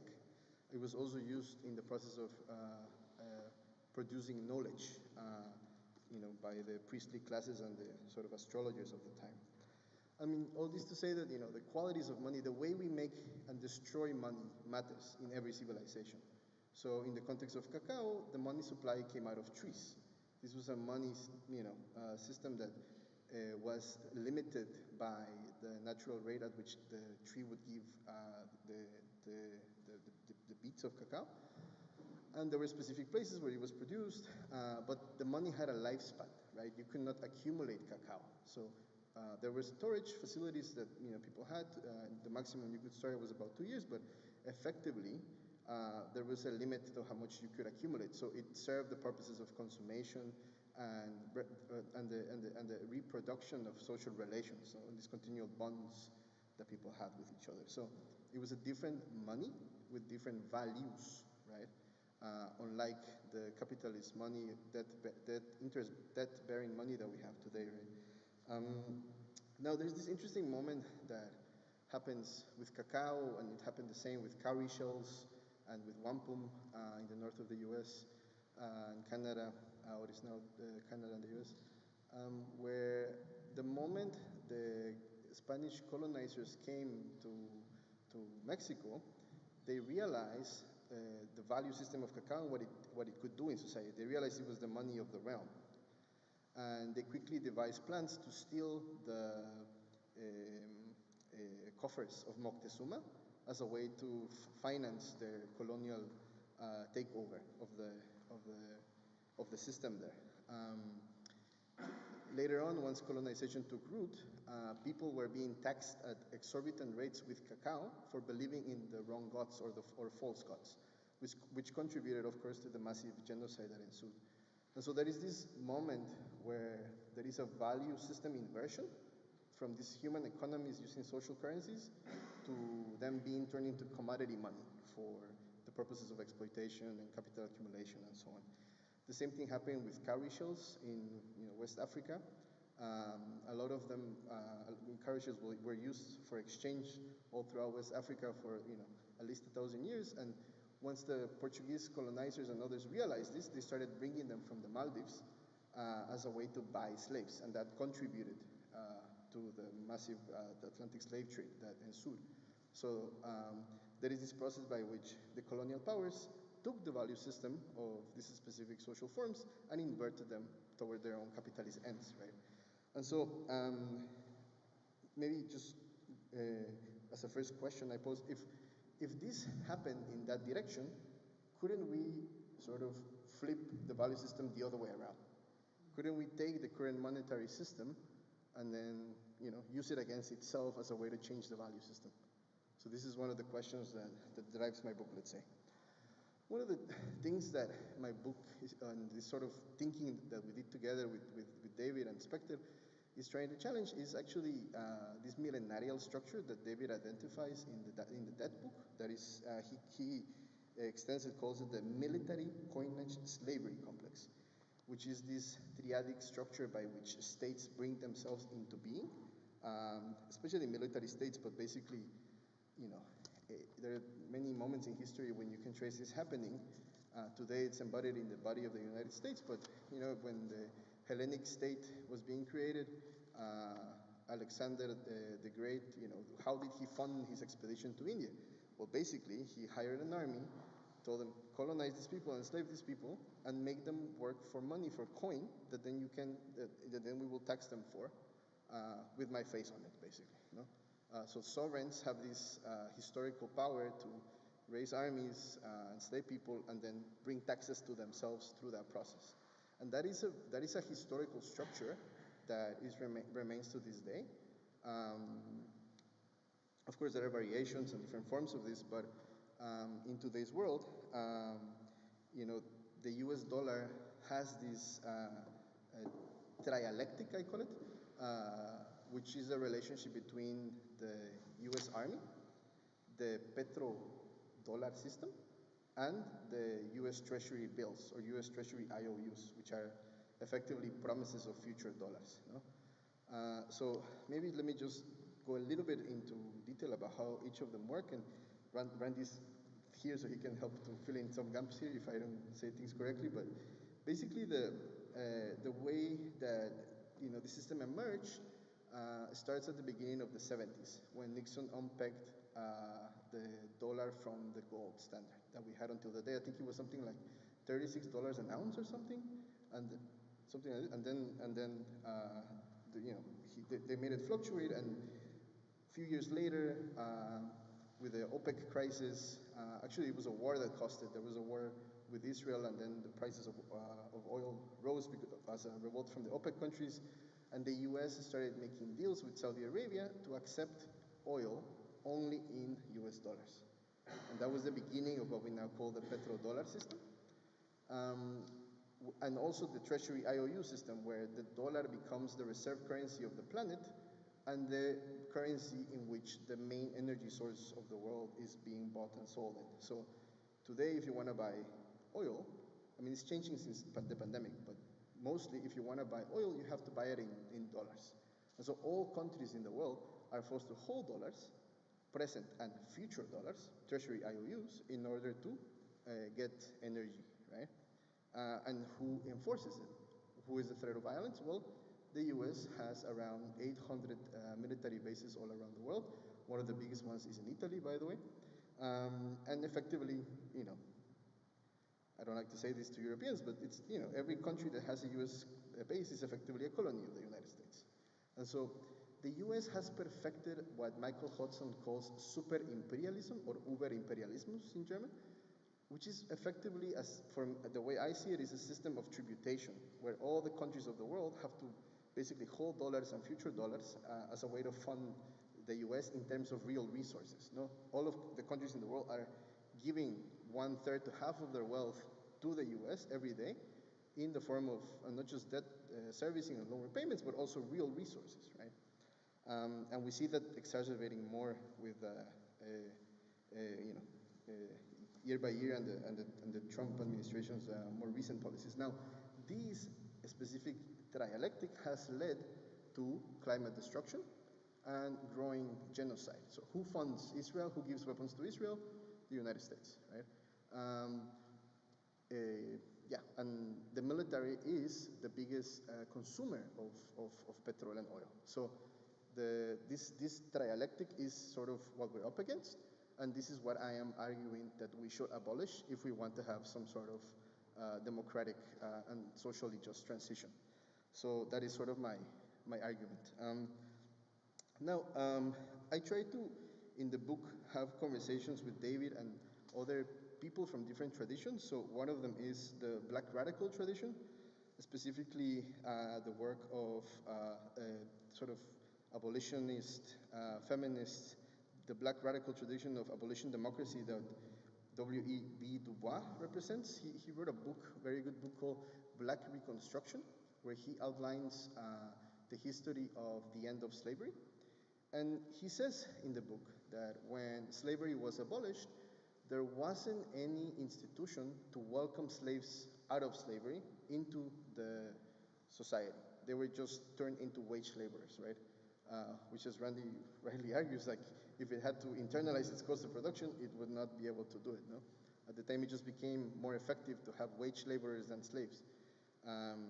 But what W.E.B. Du Bois argues is that we should, for this idea of abolition democracy, means that we have to first abolish the colonial institution, in this case slavery, and then create counter-institutions, democratic counter-institutions in their place. And so I use this as a way to think about what would a US dollar abolition mean. If we were to abolish the institutions of the dollar, then what sort of democratic counter-institutions would we create? You see glimpses of this with the prison abolition movement, and Nick actually was pointing me to Cedric Robinson's work about racial capitalism. But to me, sort of the theory or the beginnings of an incomplete theory that I try to outline in the book is what I call a democratic money theory, or DMT, to riff of MMT. So what does it mean? And here I will read a bit from the book, if you don't mind. I'm sorry if it's a bit boring. So here we go. Sorry. So democratic money theory, dual power, and monetary communism. So the architecture of dual power in monetary relations. So democratic money theory, or DMT, rests on the foundational insight that the power to create and destroy money is the power to shape social reality.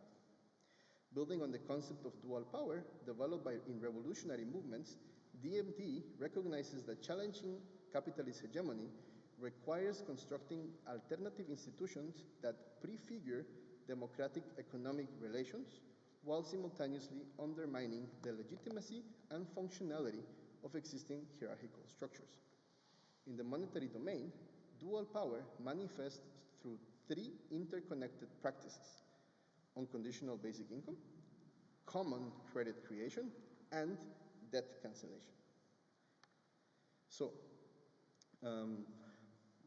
unconditional basic income represents a form of monetary creation that democratizes access to purchasing power without the disciplinary mechanisms of wage labor.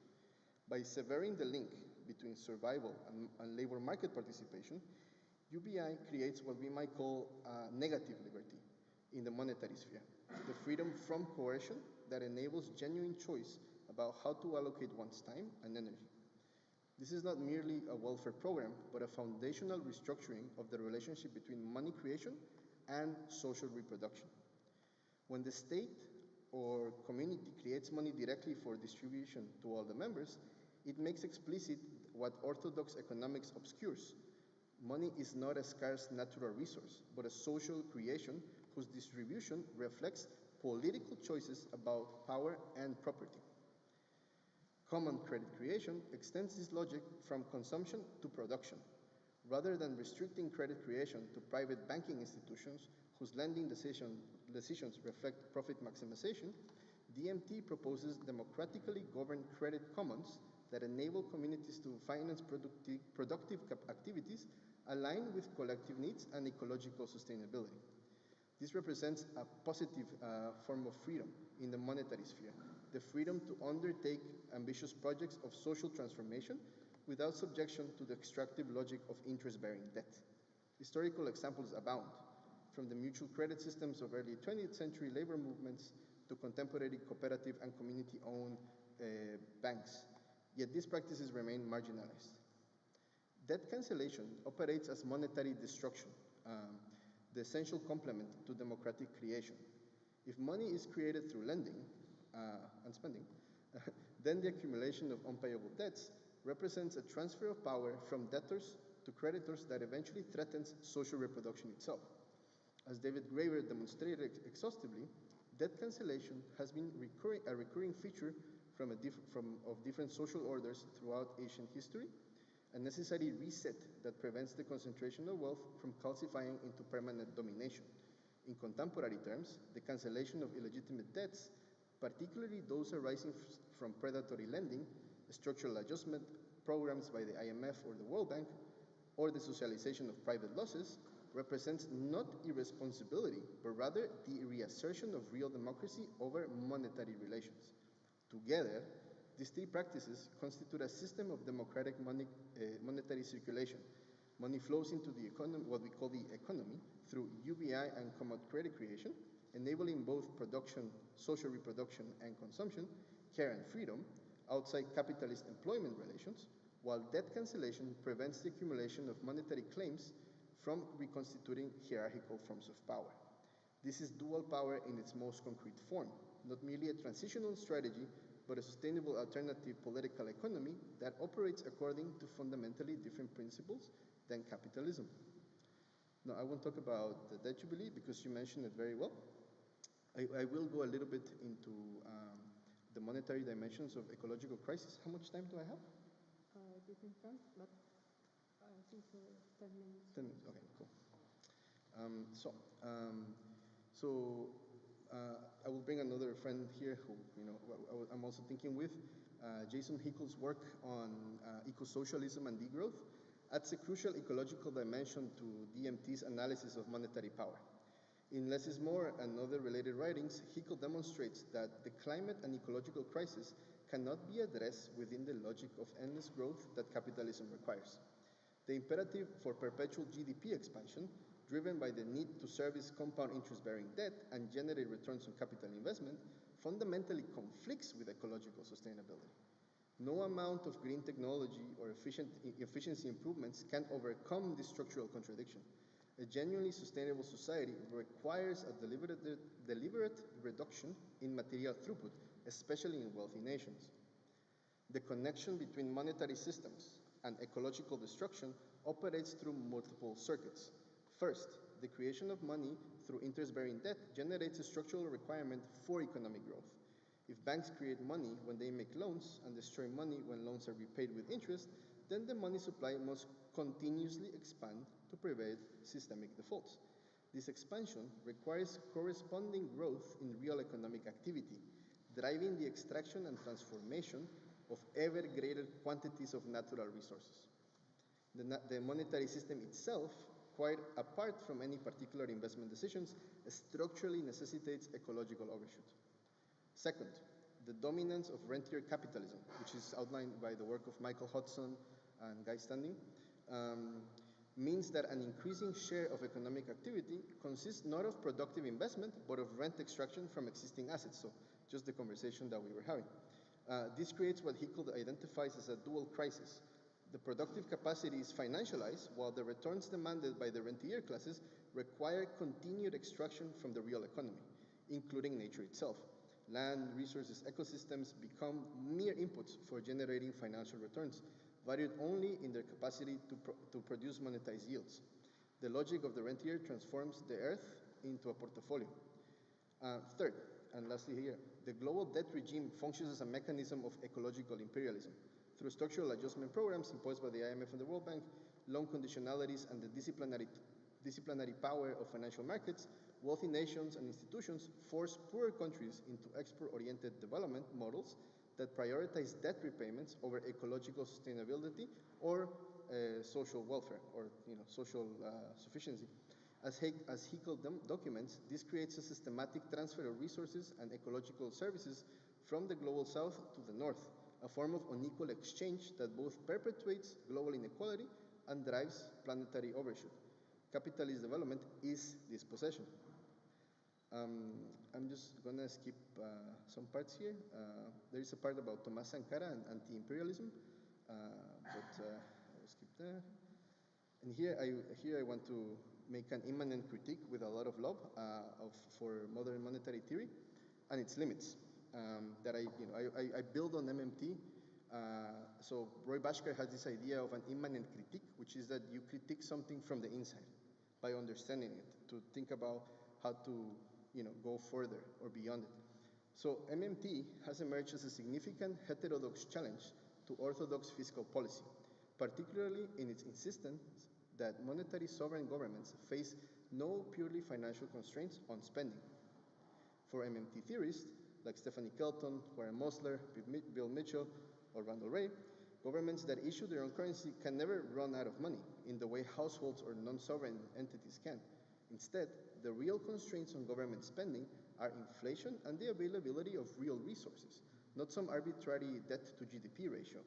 This insight has radical implications, suggesting that unemployment is a political choice rather than an economic necessity, and that ambitious programs like Green New Deal are financially feasible.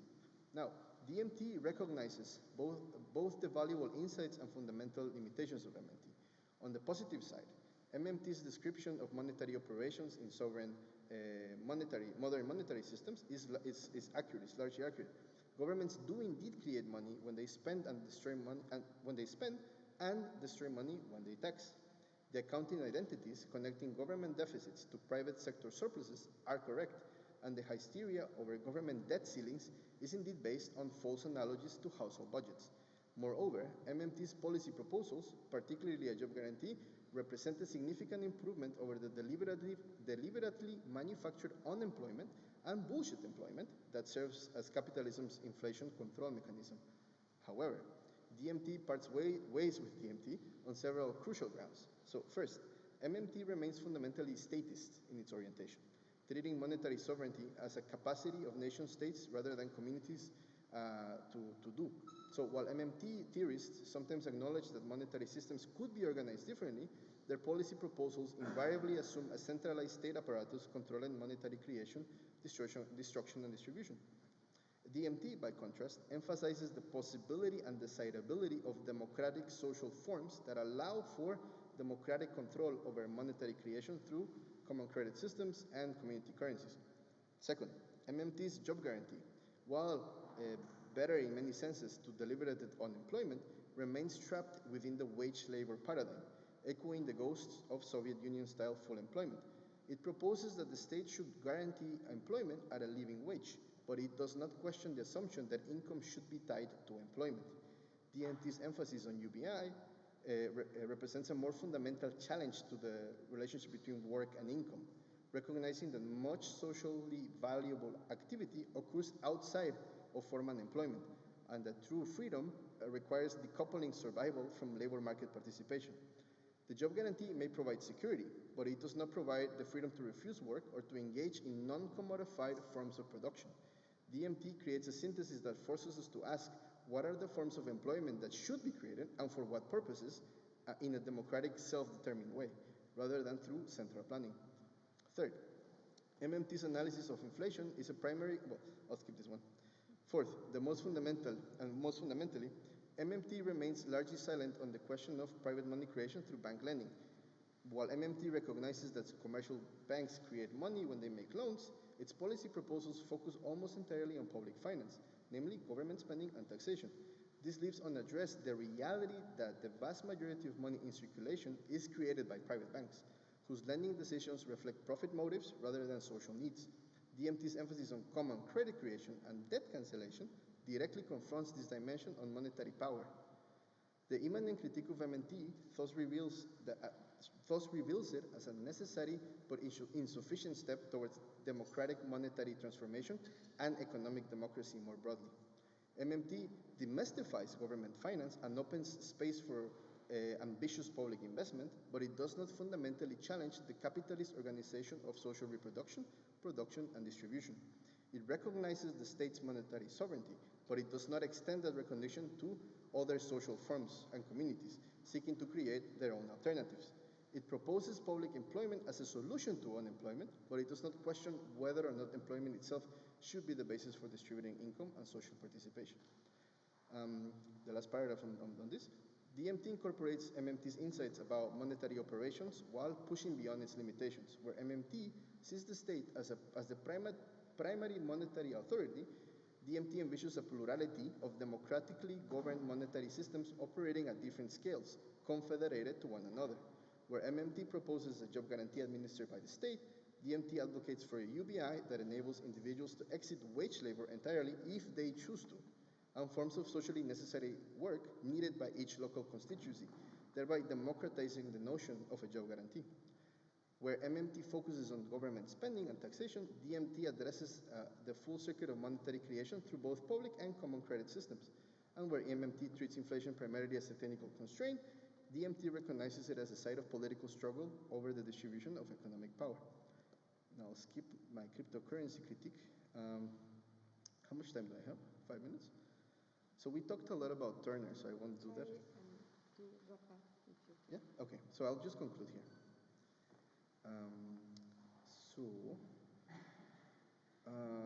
Anyways, I don't need text here.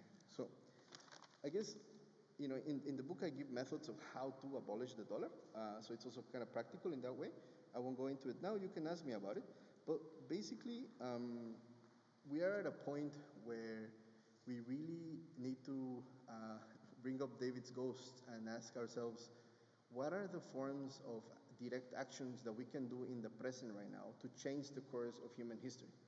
Because the way things are going, if we leave it up to nation states and the policy makers, we're not going to change things. And so my proposition of abolishing the dollar from below is saying, let's look at what's happening in the world. Donald Trump is already sort of by himself dismantling the US economy. So what can we do as sort of self-organized democratic movements, people, to do this abolition in a self-determined way? And so my proposals to introduce a debt cancellation, UBI, and these other things are just tools in the toolbox. But we need more of them. What I've done is a very short book. It's an incomplete thesis, incomplete sort of a punk PhD that I sort of tribute to David. But I also welcome the fact that we are here gathered right now. It's the first time in 5 years that I managed to be at a place where we can discuss the ideas of David openly. And so I'm very thankful for that. So yeah, I just wanted to take a space to thank also Simona for that, and thank you all for being here. Yeah, that's it for me.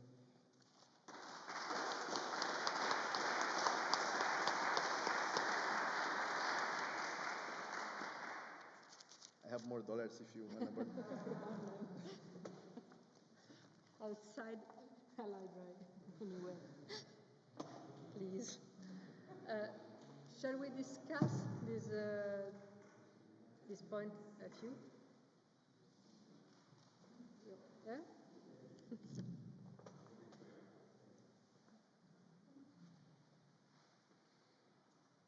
I already talked about this. Very quickly on just two issues. So first, the job guarantee and our vision of it is not centralized, it's decentralized. Any social organization, any workers co-op can put forward a proposal to create jobs that are in public interest. The wages will be funded by the federal government. So the finance comes from the center because only the center, the issuer of the currency, can afford to offer a completely open-ended promise of a job at, he said, minimum wage. The point is not that it's set at the current minimum wage. It's at a living wage, but it will become a minimum wage because the private sector has to at least meet whatever the program pays. So you can set it anywhere you want. Okay. It will become a minimum wage. Debt cancellation, actually, we do advocate debt cancellation. We have a a big project that we institute on canceling student debt. We could go waiting on that.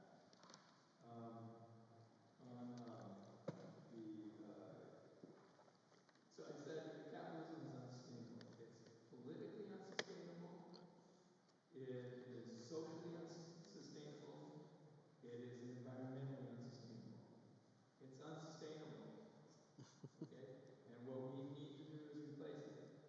So what Bill Mitchell and I, one of the other founders, advocated is reducing the role of capitalism in society until the point that we can shrink it to where it doesn't matter anymore, to where all it does is decide important things like which flavor of ice cream should be produced. Take everything important out of the capitalist sector. Put it in the state sector, the public sector. Fund it directly by the state. And I think that's a way that we can reduce all of the damage that capitalism causes until we can find a way.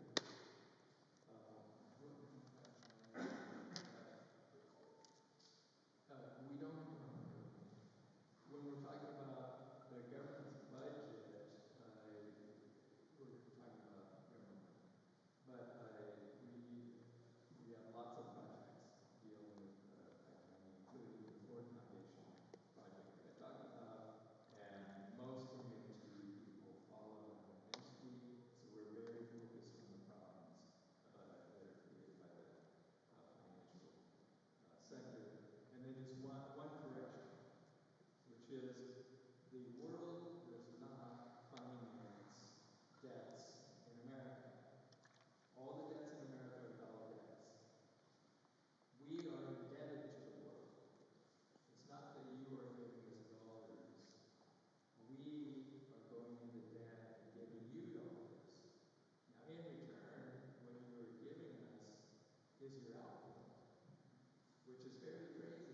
Why would you do that? Stop sending it, please. Trump is trying to stop it. I mean, I'm joking around. But what I'm saying is the world does not fund us. The world does not fund our government. It doesn't fund our private sector that is indebted. Okay? Those are our debts. We supply dollars to the world by going into debt. The U.S. is the biggest debtor country in the world. Okay? Right. You're not sending us dollars. We sent you those dollars. Yep. So I agree with this point that the dollars are sent from the U.S. I think my point is that I'm trying to apply this idea of the monetary sovereign and say that in practice, the U.S. is almost the only sovereign that really matters in the world right now. Because they are the ones that, all the other countries have to tribute, as you rightly say, their output to the U.S. But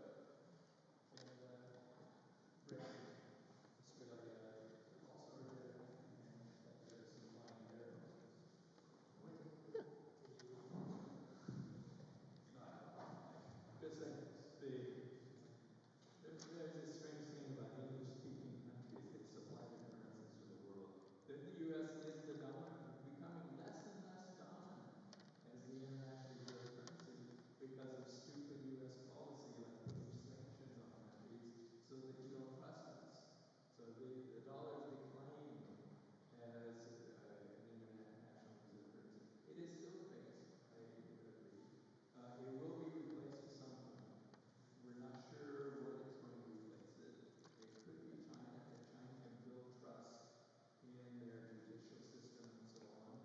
The Chinese economy is bigger than the United States economy, and clearly is going to be many times bigger than the U.S. economy in your lifetimes. Yeah.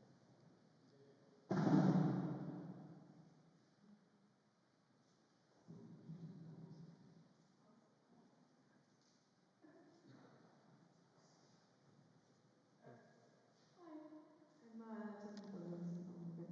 I'm Melissa, and maybe I should go with so I just wanted to say that we tried to build a movement around debt, and we actually did do debt burnings.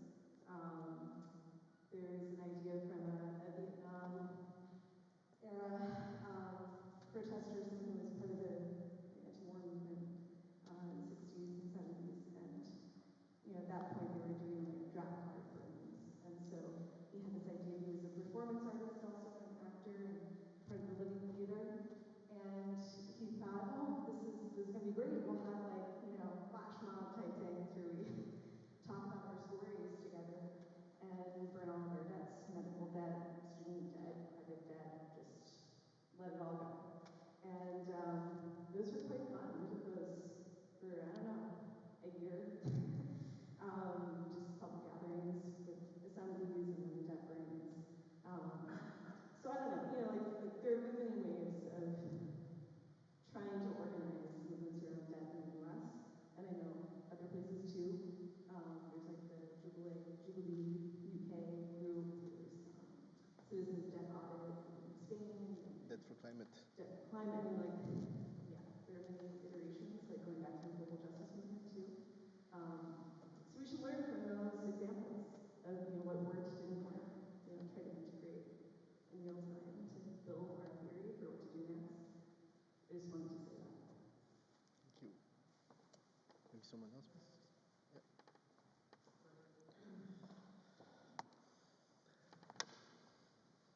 For example, you just said how's it called? The climate debt, the movement, like Debt for Climate. Debt for Climate. Yeah. For example, Debt for Climate is very interesting as a perspective for ecological movement. Yeah. The problem is they are very few, like, for example, particularly here for example, in Europe. Like, you have people in Extinction Rebellion or what remains of Fridays for the Future that sometimes do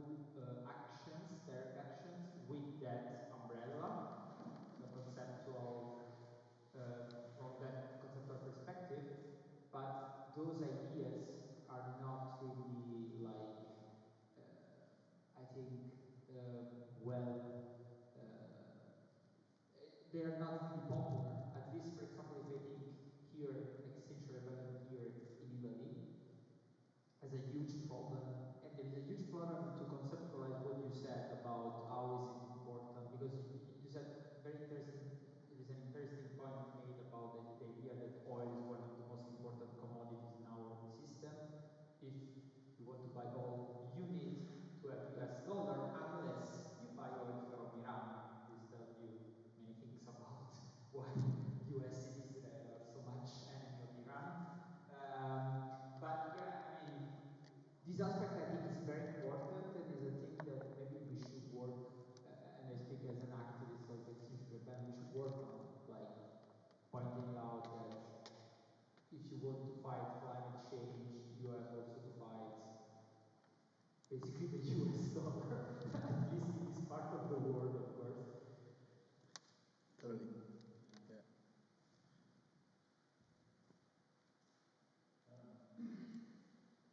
Yeah, this is really fascinating. And one of the things that I'm just really interested in that Graeber had talked about too, this idea of money as preceding even coinage, which is the 5,000-year history, but that money being a mode of rearranging social relationships. And I am really interested to hear about cacao beans and stuff. And what I hear you saying is, like, how can we take something from this earlier conception of money as a powerful kind of form of social magic, break it outside of the conditions of structural violence that is currently represented in the US dollar as the kind of hegemony of that. And then, what I didn't hear, and I want to hear what you think about within the DMT proposal, is the social component possibility in terms of building kinship networks. Because I hear you framing it like with UBI as like, the thing about UBI, or one of the criticisms that it gets is that, it's like a libertarian idea, right? That it is kind of universalizing the market, it's relying on that, and then, I can just imagine in the US if we got it the moment we did, and suddenly, people would be coming and they'd have your month's paycheck by, a week in, because the costs would go up based on how property and rent work. But the other thing, the social magic part of it, that's something that I think can be more genuinely and immediately created from below, and is actually like a direct response to the kind of crisis of carrying labor and the crisis of, that we have, right? The ability to try to use something like money to remake social relationships. So I'm wondering if you have like concrete proposals in that direction. Sorry, I talked about that. No, that's great.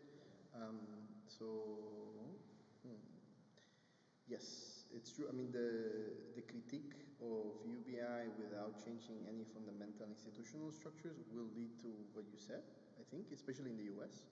Like, the problem is not so much where will the money come from, but where will the stuff come from. So you need to build some sort of economic democracy, economic sovereignty at each place so they can, people can get the stuff that the UBI gives you, right? And for me, that's why, the stuff I read about UBI were also insufficient. And so I thought, okay, let's actually think about how to change the way we create and destroy money. Let's take control over this social creativity, this fetish, using David's terminology, and change the rules of how we, give it to ourselves. So for me, a UBI, the question of UBI is interesting because if you think about it from a state perspective, what is the universal part of it? The universe is the nation state, right? But what if I talk about a pluriversal basic income?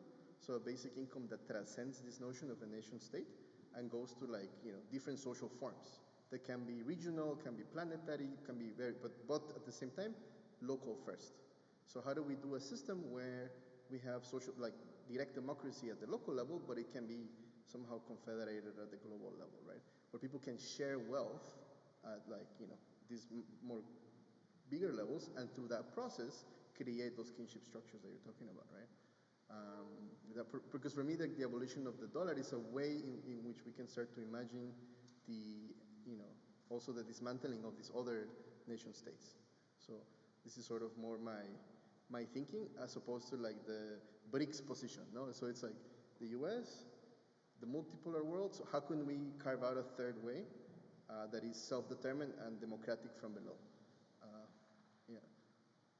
And what you said is true about the Debt for Climate. I'm part of Debt for Climate, this movement that I was early on. Now I mostly do research, but I think it's also fundamentally about what institutions we are targeting.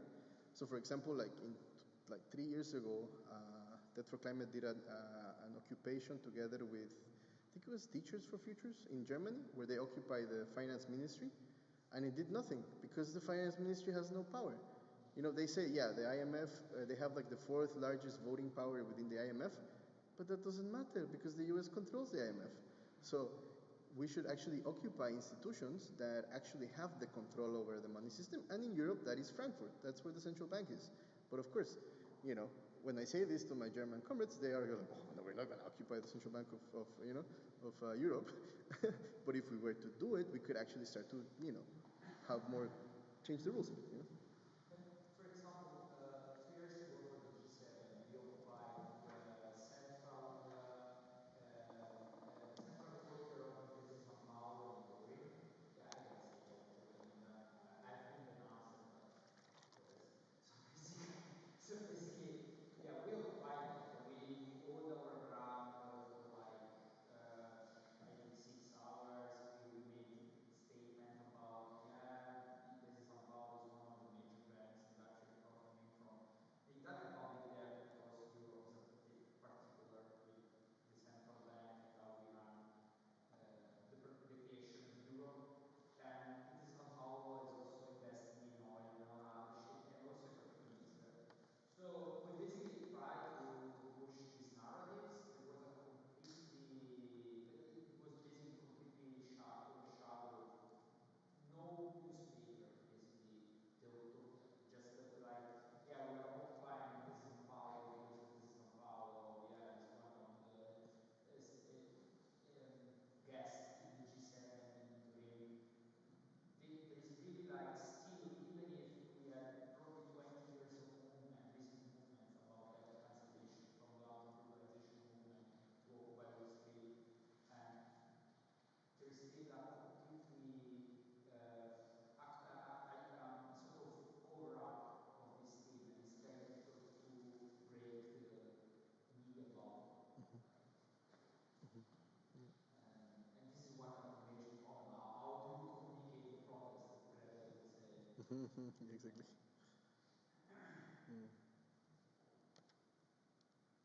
Yeah, I don't know, what do other people think?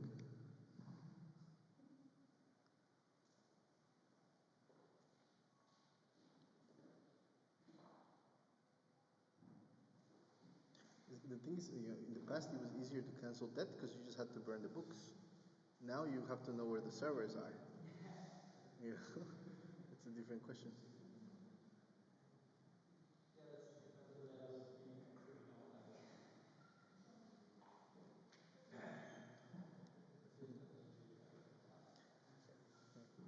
If there's no other questions, then thank you for listening.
Federico, che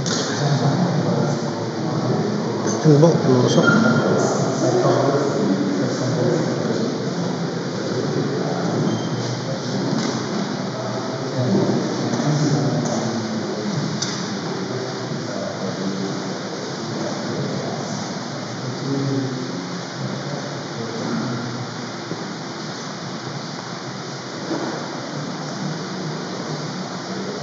Qualcuno deve introdurre. Se vuoi introdurlo, dai. Io non posso.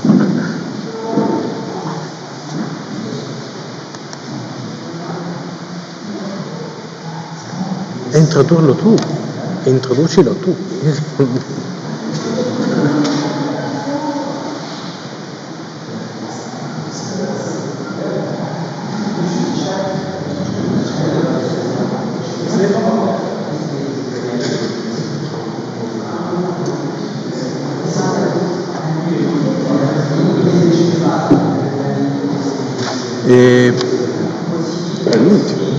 Sì, Stefano, ci senti? Stefano? No, non ci sente. Stefano, ci senti? Noi non sentiamo lui. Mi sa. L'output dove esce? Guarda che qua è mutato.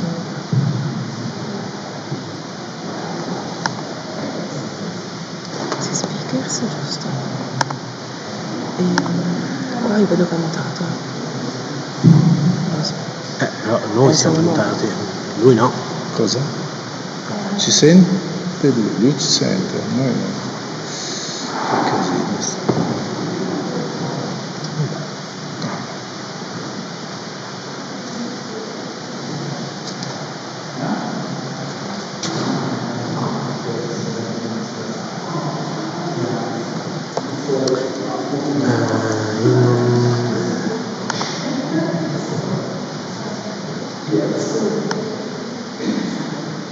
Non c'entra niente. Lo streaming così. No, questo non c'entra niente.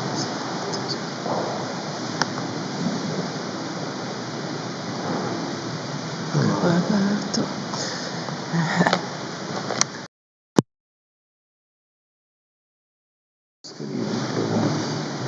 No, ma lui ci sente. È noi che non lo È sentiamo. noi che non lo sentiamo. No. Hanno fatto un po' di Aspetta, ma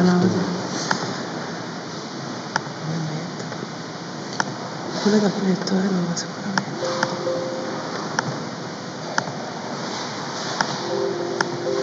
Forse? L'audio funziona. Com'è? Perché prova di qualcosa. Prova Stefano, prova a dire qualcosa perché non riusciamo a sentirti. No.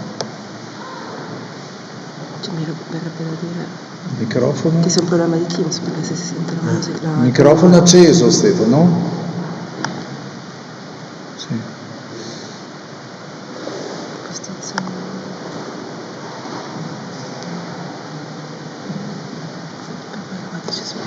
Beh, quello è la stessa posizione.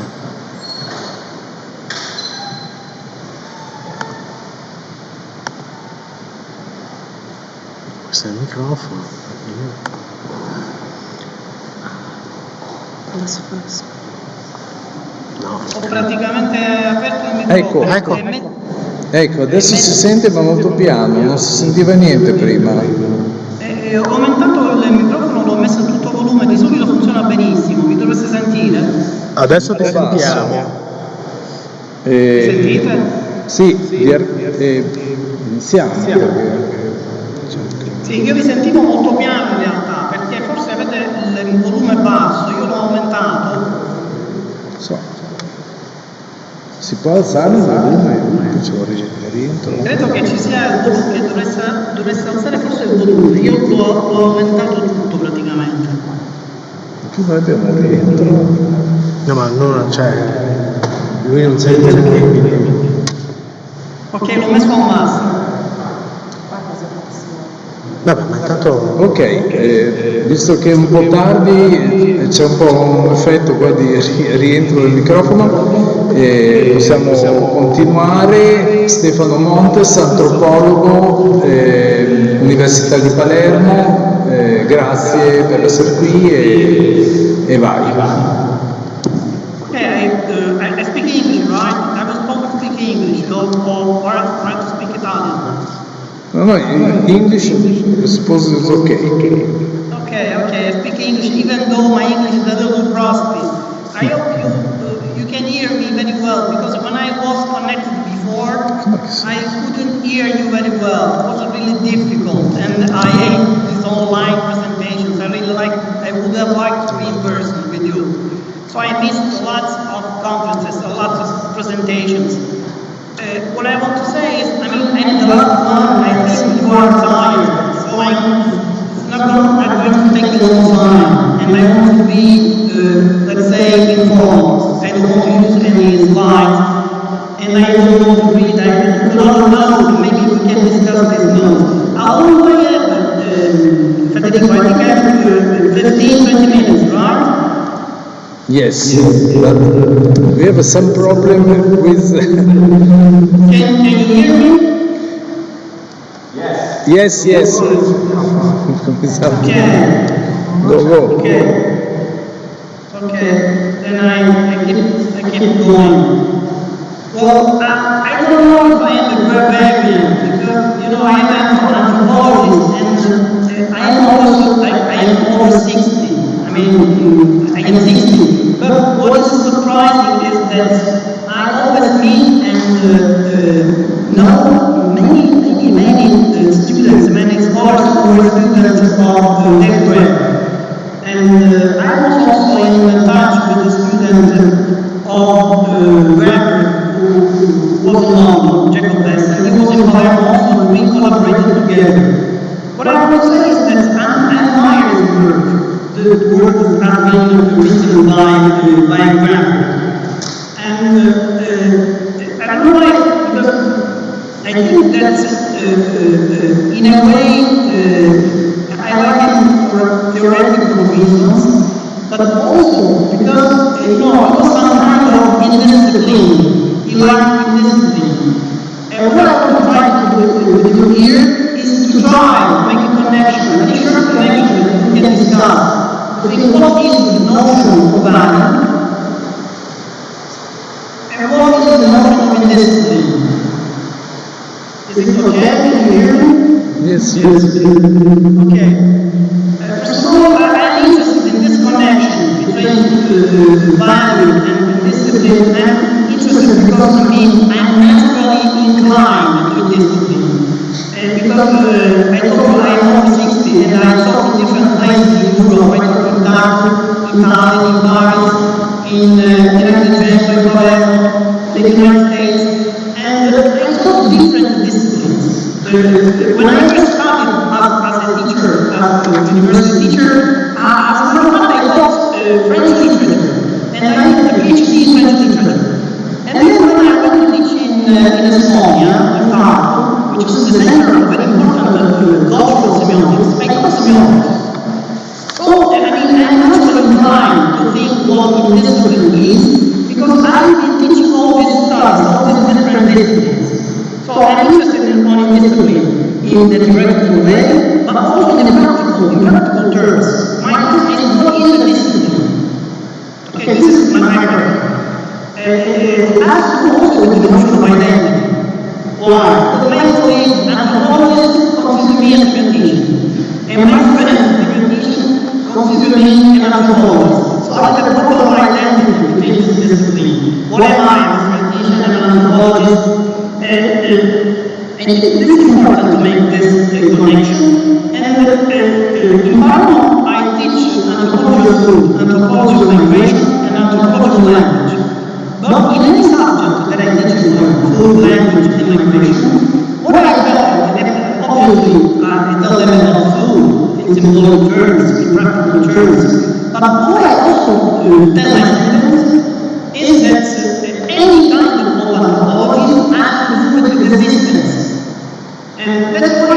that's also anthropology, in a way, should be converted in some kind of anthropology of existence. So the other connection important to me is between value in discipline, but also with the notion of existence. Because we all live and live in any possible form. So maybe this should be the first step to take into consideration. I can use a definition of existence which belongs to a French anthropologist came from the Netherlands. His name is Wagener, who wrote a wonderful book in 1902. And this book is very important because it's been translated into Italian, and the title is The Rise of Passage. This is a book that has been used by many anthropologists. The Rise of Passage because it's the basis of what Turner did on the banana. But what is also forgotten, that in the conclusion, Wagener gave the definition of existence. And he said, I'm interested in rights, but I'm interested in rights because I am interested in what life is. And he gave this definition, a very simple definition that has to do with what we are doing now, and we've got this connection that I want to do with grammar. This is the definition. Living means to pass through thresholds. Living means to pass through thresholds. This is really important because anything you can do, anything you can say, according to Wagener, is a right. And not even a right, or certainly a right, but it is anyway a right. So I think I admire the work by Graeber because what I think that he did, and I'm not doing personally, with James Names, but I think that what he did was displacing content. If you want to summarize what David Graeber did in his work, one of the essential work, is to displace notions. All the time, it's very important the work that should be done by an anthropologist is to displace notions and to take directive action. From this point of view, I got inspiration from Graeber, essentially because this connection with what Wagener said. If you take the book, a wonderful book, I missed all the other conferences, so I think you should talk about this book, Toward an Anthropological Theory of Value. This is the book that everybody read, I think, before coming to this conference. One of the books that has been read by everybody, I think. And there is a connection between what Wagener said in Rights of Passage concerning what life is an action through rights and thresholds, and what is the conclusion of this book written by Graeber? Because what is interesting to me is that this book Graeber displays the notion of value and concentrates on the notion of action. Because usually when we speak of objects, we assign value to objects. We think an object, here I can draw a bicycle, for example, and I say, I like this object, I value this object. Okay? This is the normal way that we think in terms of object.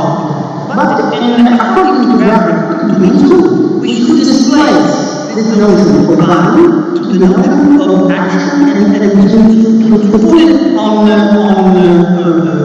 more accent on this notion.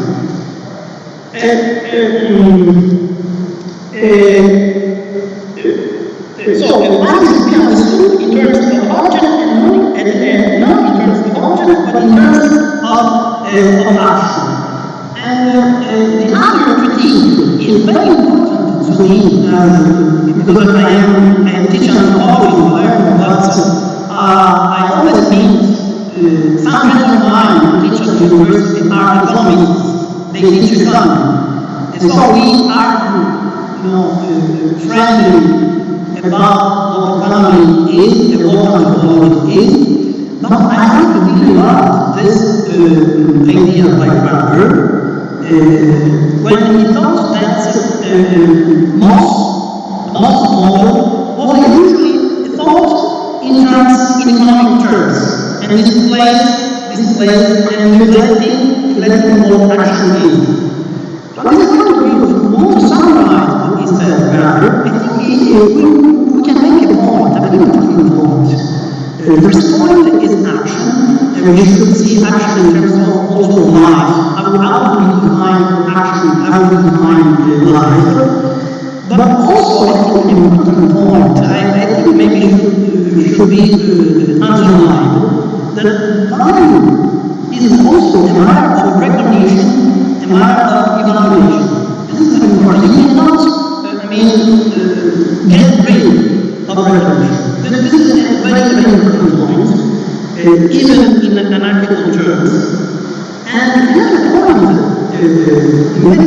very short form, is that value should be opposed to imagination.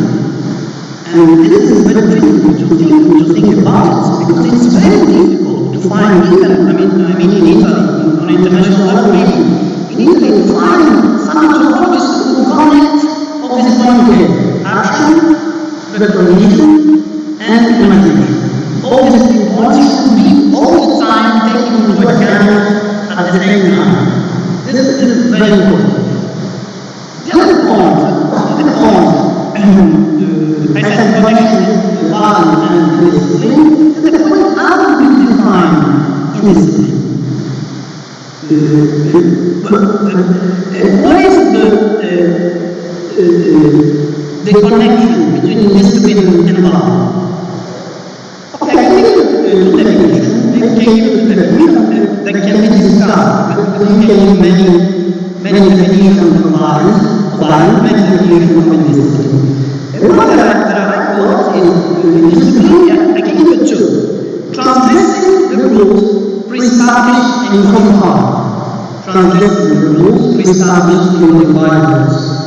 The other one is discipline is a critical, that maybe goes in the sense of Graeber, a critical interrogation of the foundation of what is conventionally understood.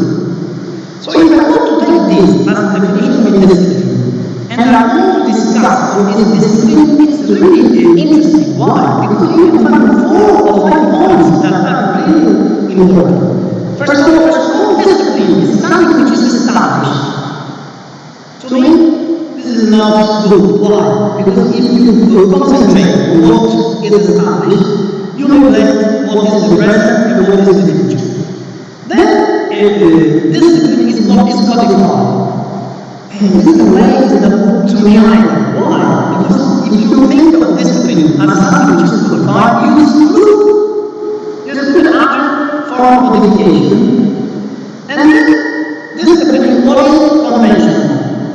But if you think in terms of what is conventional, you accept it.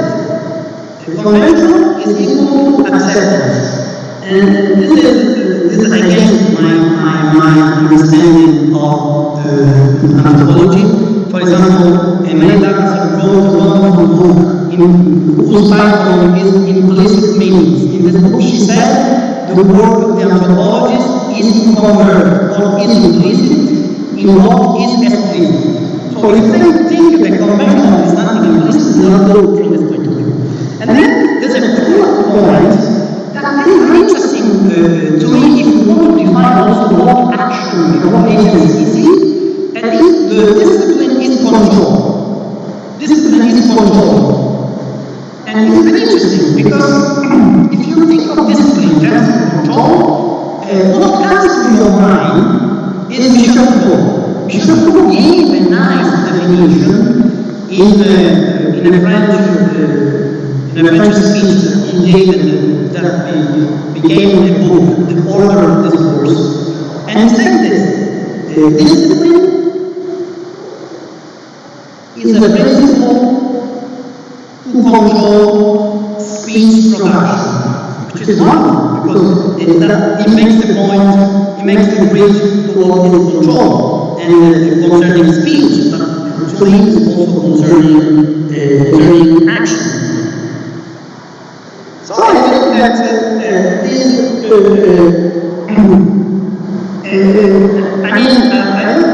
didn't familiar with this because I teach, as I told you, I teach 2 different kinds of anthropology. one of this is linguistic anthropology, and for me it's easier to understand this point. Why? Because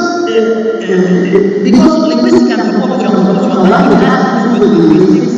You need to study linguistics, you need to study semiotics, you need to study philosophy of language, you need to have some connections with this discipline.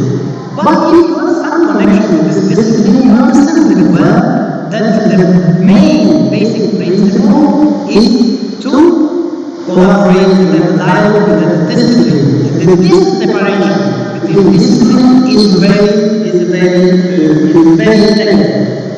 So my point is, we should avoid any separation between discipline, and we should have a dialogue between discipline. So, to summarize, now Simona. No, Simona is not here. She's not here. No. Ok, Federico, how much time do I have? I don't know. 10. Ah,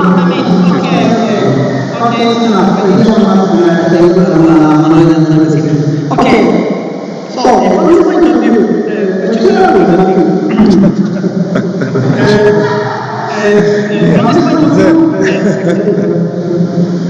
we can also can I go on? Yes.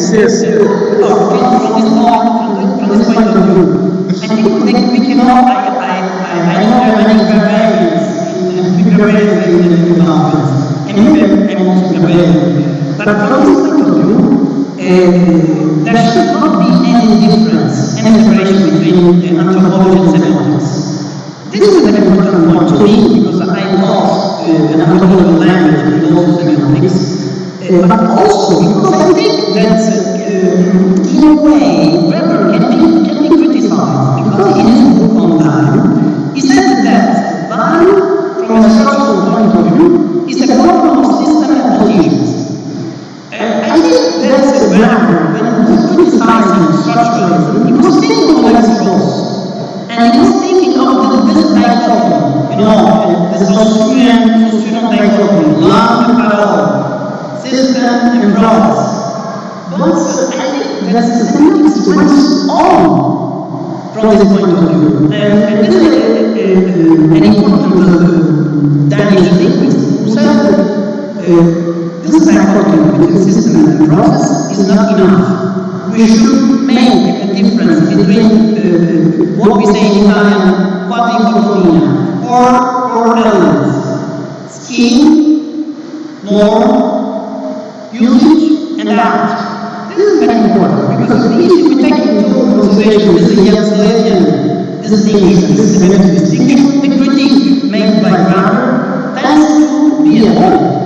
That means that action is not involved in the process, but can be also thought in terms of usage, and can be thought also in terms of norm, and then in terms of positions.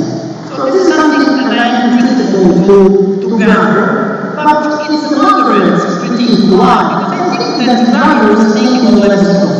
He was not thinking of verse, he was not thinking of maybe not in the item of science of his master, his mentor. So this is something that should be taken into account.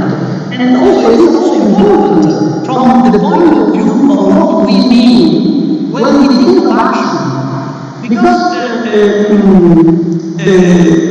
I teach, for example, ectopragmatics, and I think that Duarte, who is an Italian anthropologist of language teaching in the United States, gave a good definition of action and agency. He said action is not enough to define what we do. He said it's very important. As Graeber said, it's very important. But we have to define action in terms also of agency. What does it mean? In a more theoretical perspective, and to keep in account what is action. I can give you this definition, because it is very interesting, and we can also discuss it, if you want to ask a few things after my speech. By agency, you can find it in Italian, because it's a book by Graeber written in Italian. By agency, we within the property of those entities. It doesn't say people, it says entities.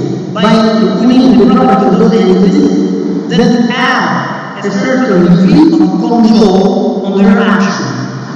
So in part of this definition, Duranti, what does he say? He says that to define agency action, we need some notion of control. So from this point of view, Duranti is being more neutral than Foucault, and more neutral than Duranti. Then he keeps on going. Whose actions have an effect on other entities. Effect and effectiveness, and this term is very important, and whose actions are subject to evaluation. So if we see all these, for example, we have three terms which are important from what I said now, and what Graeber said in general. We have control. That means, can we eliminate control from social life? Sometimes we control, for example. And I am very critical of the idea of control. At the same time, when I do something, for example, I control myself. Even in a ritualistic form, for example. Here, for example, I'm here, I'm speaking to you, and I drink a coffee. I drink a coffee to be awake, but also because it has a ritual purpose, you know? The first lecture, for example, I share myself. I share myself because I am arguing, maybe, but also because, you know, it's a ritualistic purpose. So, control. We should discuss about this. Do we need control? I don't need control, but in linguistic terms, I need control. Effectiveness.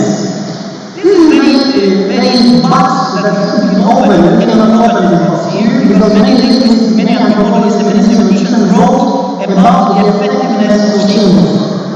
There's a wonderful essay written by Ross, whose title is The Effectiveness of Symbols. But I cannot open the box here, but just to remind you what are the main points that I have written.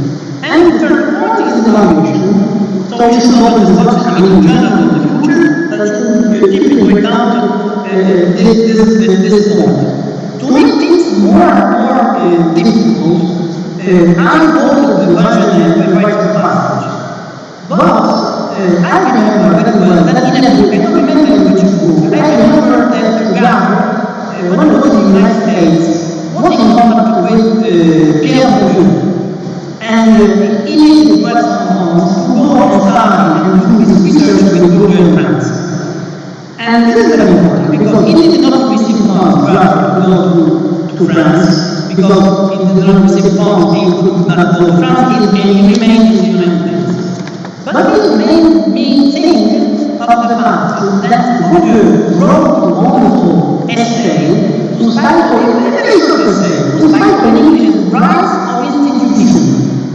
And he wrote this essay to criticize rights of pastors by Ravenna. What is in simple terms the problem, just to look at? What Ravenna said that we live through threats. We pass all the time. Life is passive. But the critique by Bourdieu is, yes, we pass, but we pass because we pass according to rules. And these rules are made by institutions. The example that I give to my students is very simple. I tell them, when you pass an exam, can you pass an exam the way you want? You pass an exam, but on the other side, there's a teacher at university, when you have to university degree, you know, that asks to be interested in many different ways, and you have to respect the rules. This is also important to make a connection with grammar. This is a connection that has not been made, I mean, directly by Graeber, but it did not receive funds with Bourdieu. But I think it's important to discuss all these points, all these theoretical points, not to remain theoretical, you know, but just to take as Graeber in direct action. I think I finished my time, but I won't finish it. I ran out of time. So I want to just read a couple of lines by Graeber, and I won't tell you what's my point in general, because I was very chaotic, because I didn't want to write it, because I really wanted to be there with you and discuss it with you. Okay, so what is my point? We should continue the work. We should continue the work that has been made by Graeber. How? By making interconnections. To me, interconnection is with life, with passing, with distribution, with control, and discuss all these interpretations. Because the idea is that Graeber, he took direct action, but at the same time he displays all the time some notions. One of the most important is the notion of value. Okay? And the point is that we should not accept any separation of disciplines. This is not because I taught different disciplines and I see there are many connections. Because it can be a political point, no? A very political point. Because if you separate, it is a political act. Okay, I just want to finish with Graeber in 2 lines. This line that I take from a book which is recycling anarchy in a manner of thinking. And this is very interesting because in a point what Graeber said, we are not interested in a vote, you know? Because sometimes when you speak to people, students, you say anarchy is against the vote. But if you read here, you see, we are not interested in a vote. We want everyone to have exactly the same thing. He said, no, that would be crazy totalitarian. The problem was not that some people have more stuff. This is not the problem. Some people can have more stuff, running, speaking. But they can turn wealth into power to make people do things they would otherwise not wish to do. So you can have more stuff. It's not a problem, but if you convert this stuff in a principle of power, this is better, okay? Or create a role where some people are told their perspectives. It makes me think of sense, you know? The idea of being poor, okay? So if you use power to be control other people and control others, this is the difficult. This should be like those who criticize anarchy. Okay, you can finish. Thank you.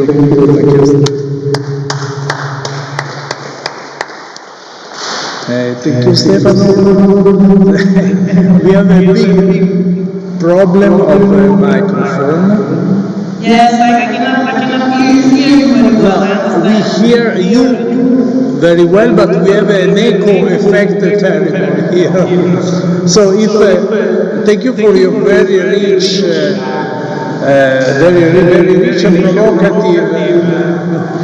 and talk, also concerning militants and Graeberian, I suppose. There are many things to discuss together, but if there are themes, issues, questions, here.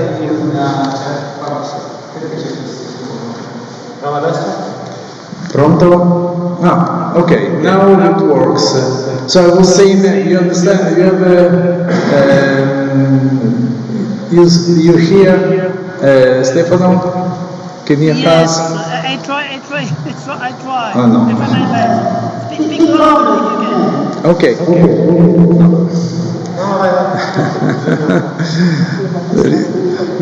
Paradoxical microphone. Okay. No, a lot of things. The first one is the passage between the last one, also the passage between disciplines, and also in Graeber. I think the idea is that is about the capacity of translation between different disciplines and practices. But because of the fact that here is very late in our 3 days conference, if there are questions, points from the audience, I know you're all also tired, from anthropological point of view. And then I mixed many disciplines, so it may be disorienting. Okay. No. Just okay. 1 minute, just for stressing 2 points you said. The idea of perhaps the idea of saying something more about Graeber. Now, when you say that you can discuss the concept of value in Graeber, transforming it in action, and after that you said something more about the linguistic definition, no, of value. You said you were saying that is the idea of Saussurean structuralistic idea of value is not sufficient. No, there are other levels. No, the level of practice, the level of norms. No, the level of you quoted also Foucault, the level of discourse that produces order, no? Even if too late, these are important points also from economic or political point of view, I suppose, no? There was here, before your talk, there was a very interesting paper from an economist point of view, but the problem of economics is that it's full of metaphors, no? Take the hidden hand of Smith, or the legs of the new kinds of financial credits and so on. There are things that Graeber discussed during Occupy movement. So the idea is how to confederate linguistic analysis and anthropological Graeberian approach, I suppose. And it's not a question, it's a suggestion for ciao to say. Simona is lost now. Okay. I'm not lost, I'm here. No, see, it's a year more or less here. Okay. No, Stefano, these are suggestions. We are now it's late. I suppose that we have to stop. And but if you want to reply to these points, or if there are suggestions, further suggestions, thank you. Okay, thank you. Thank you, Federico, and Simone, and the others. I'm sorry not to be there. I know because that you're tired. And see you next time in Palermo, in person. Okay. Okay, thank you. Ciao, Stefano. Bye. Bye, bye. Thanks.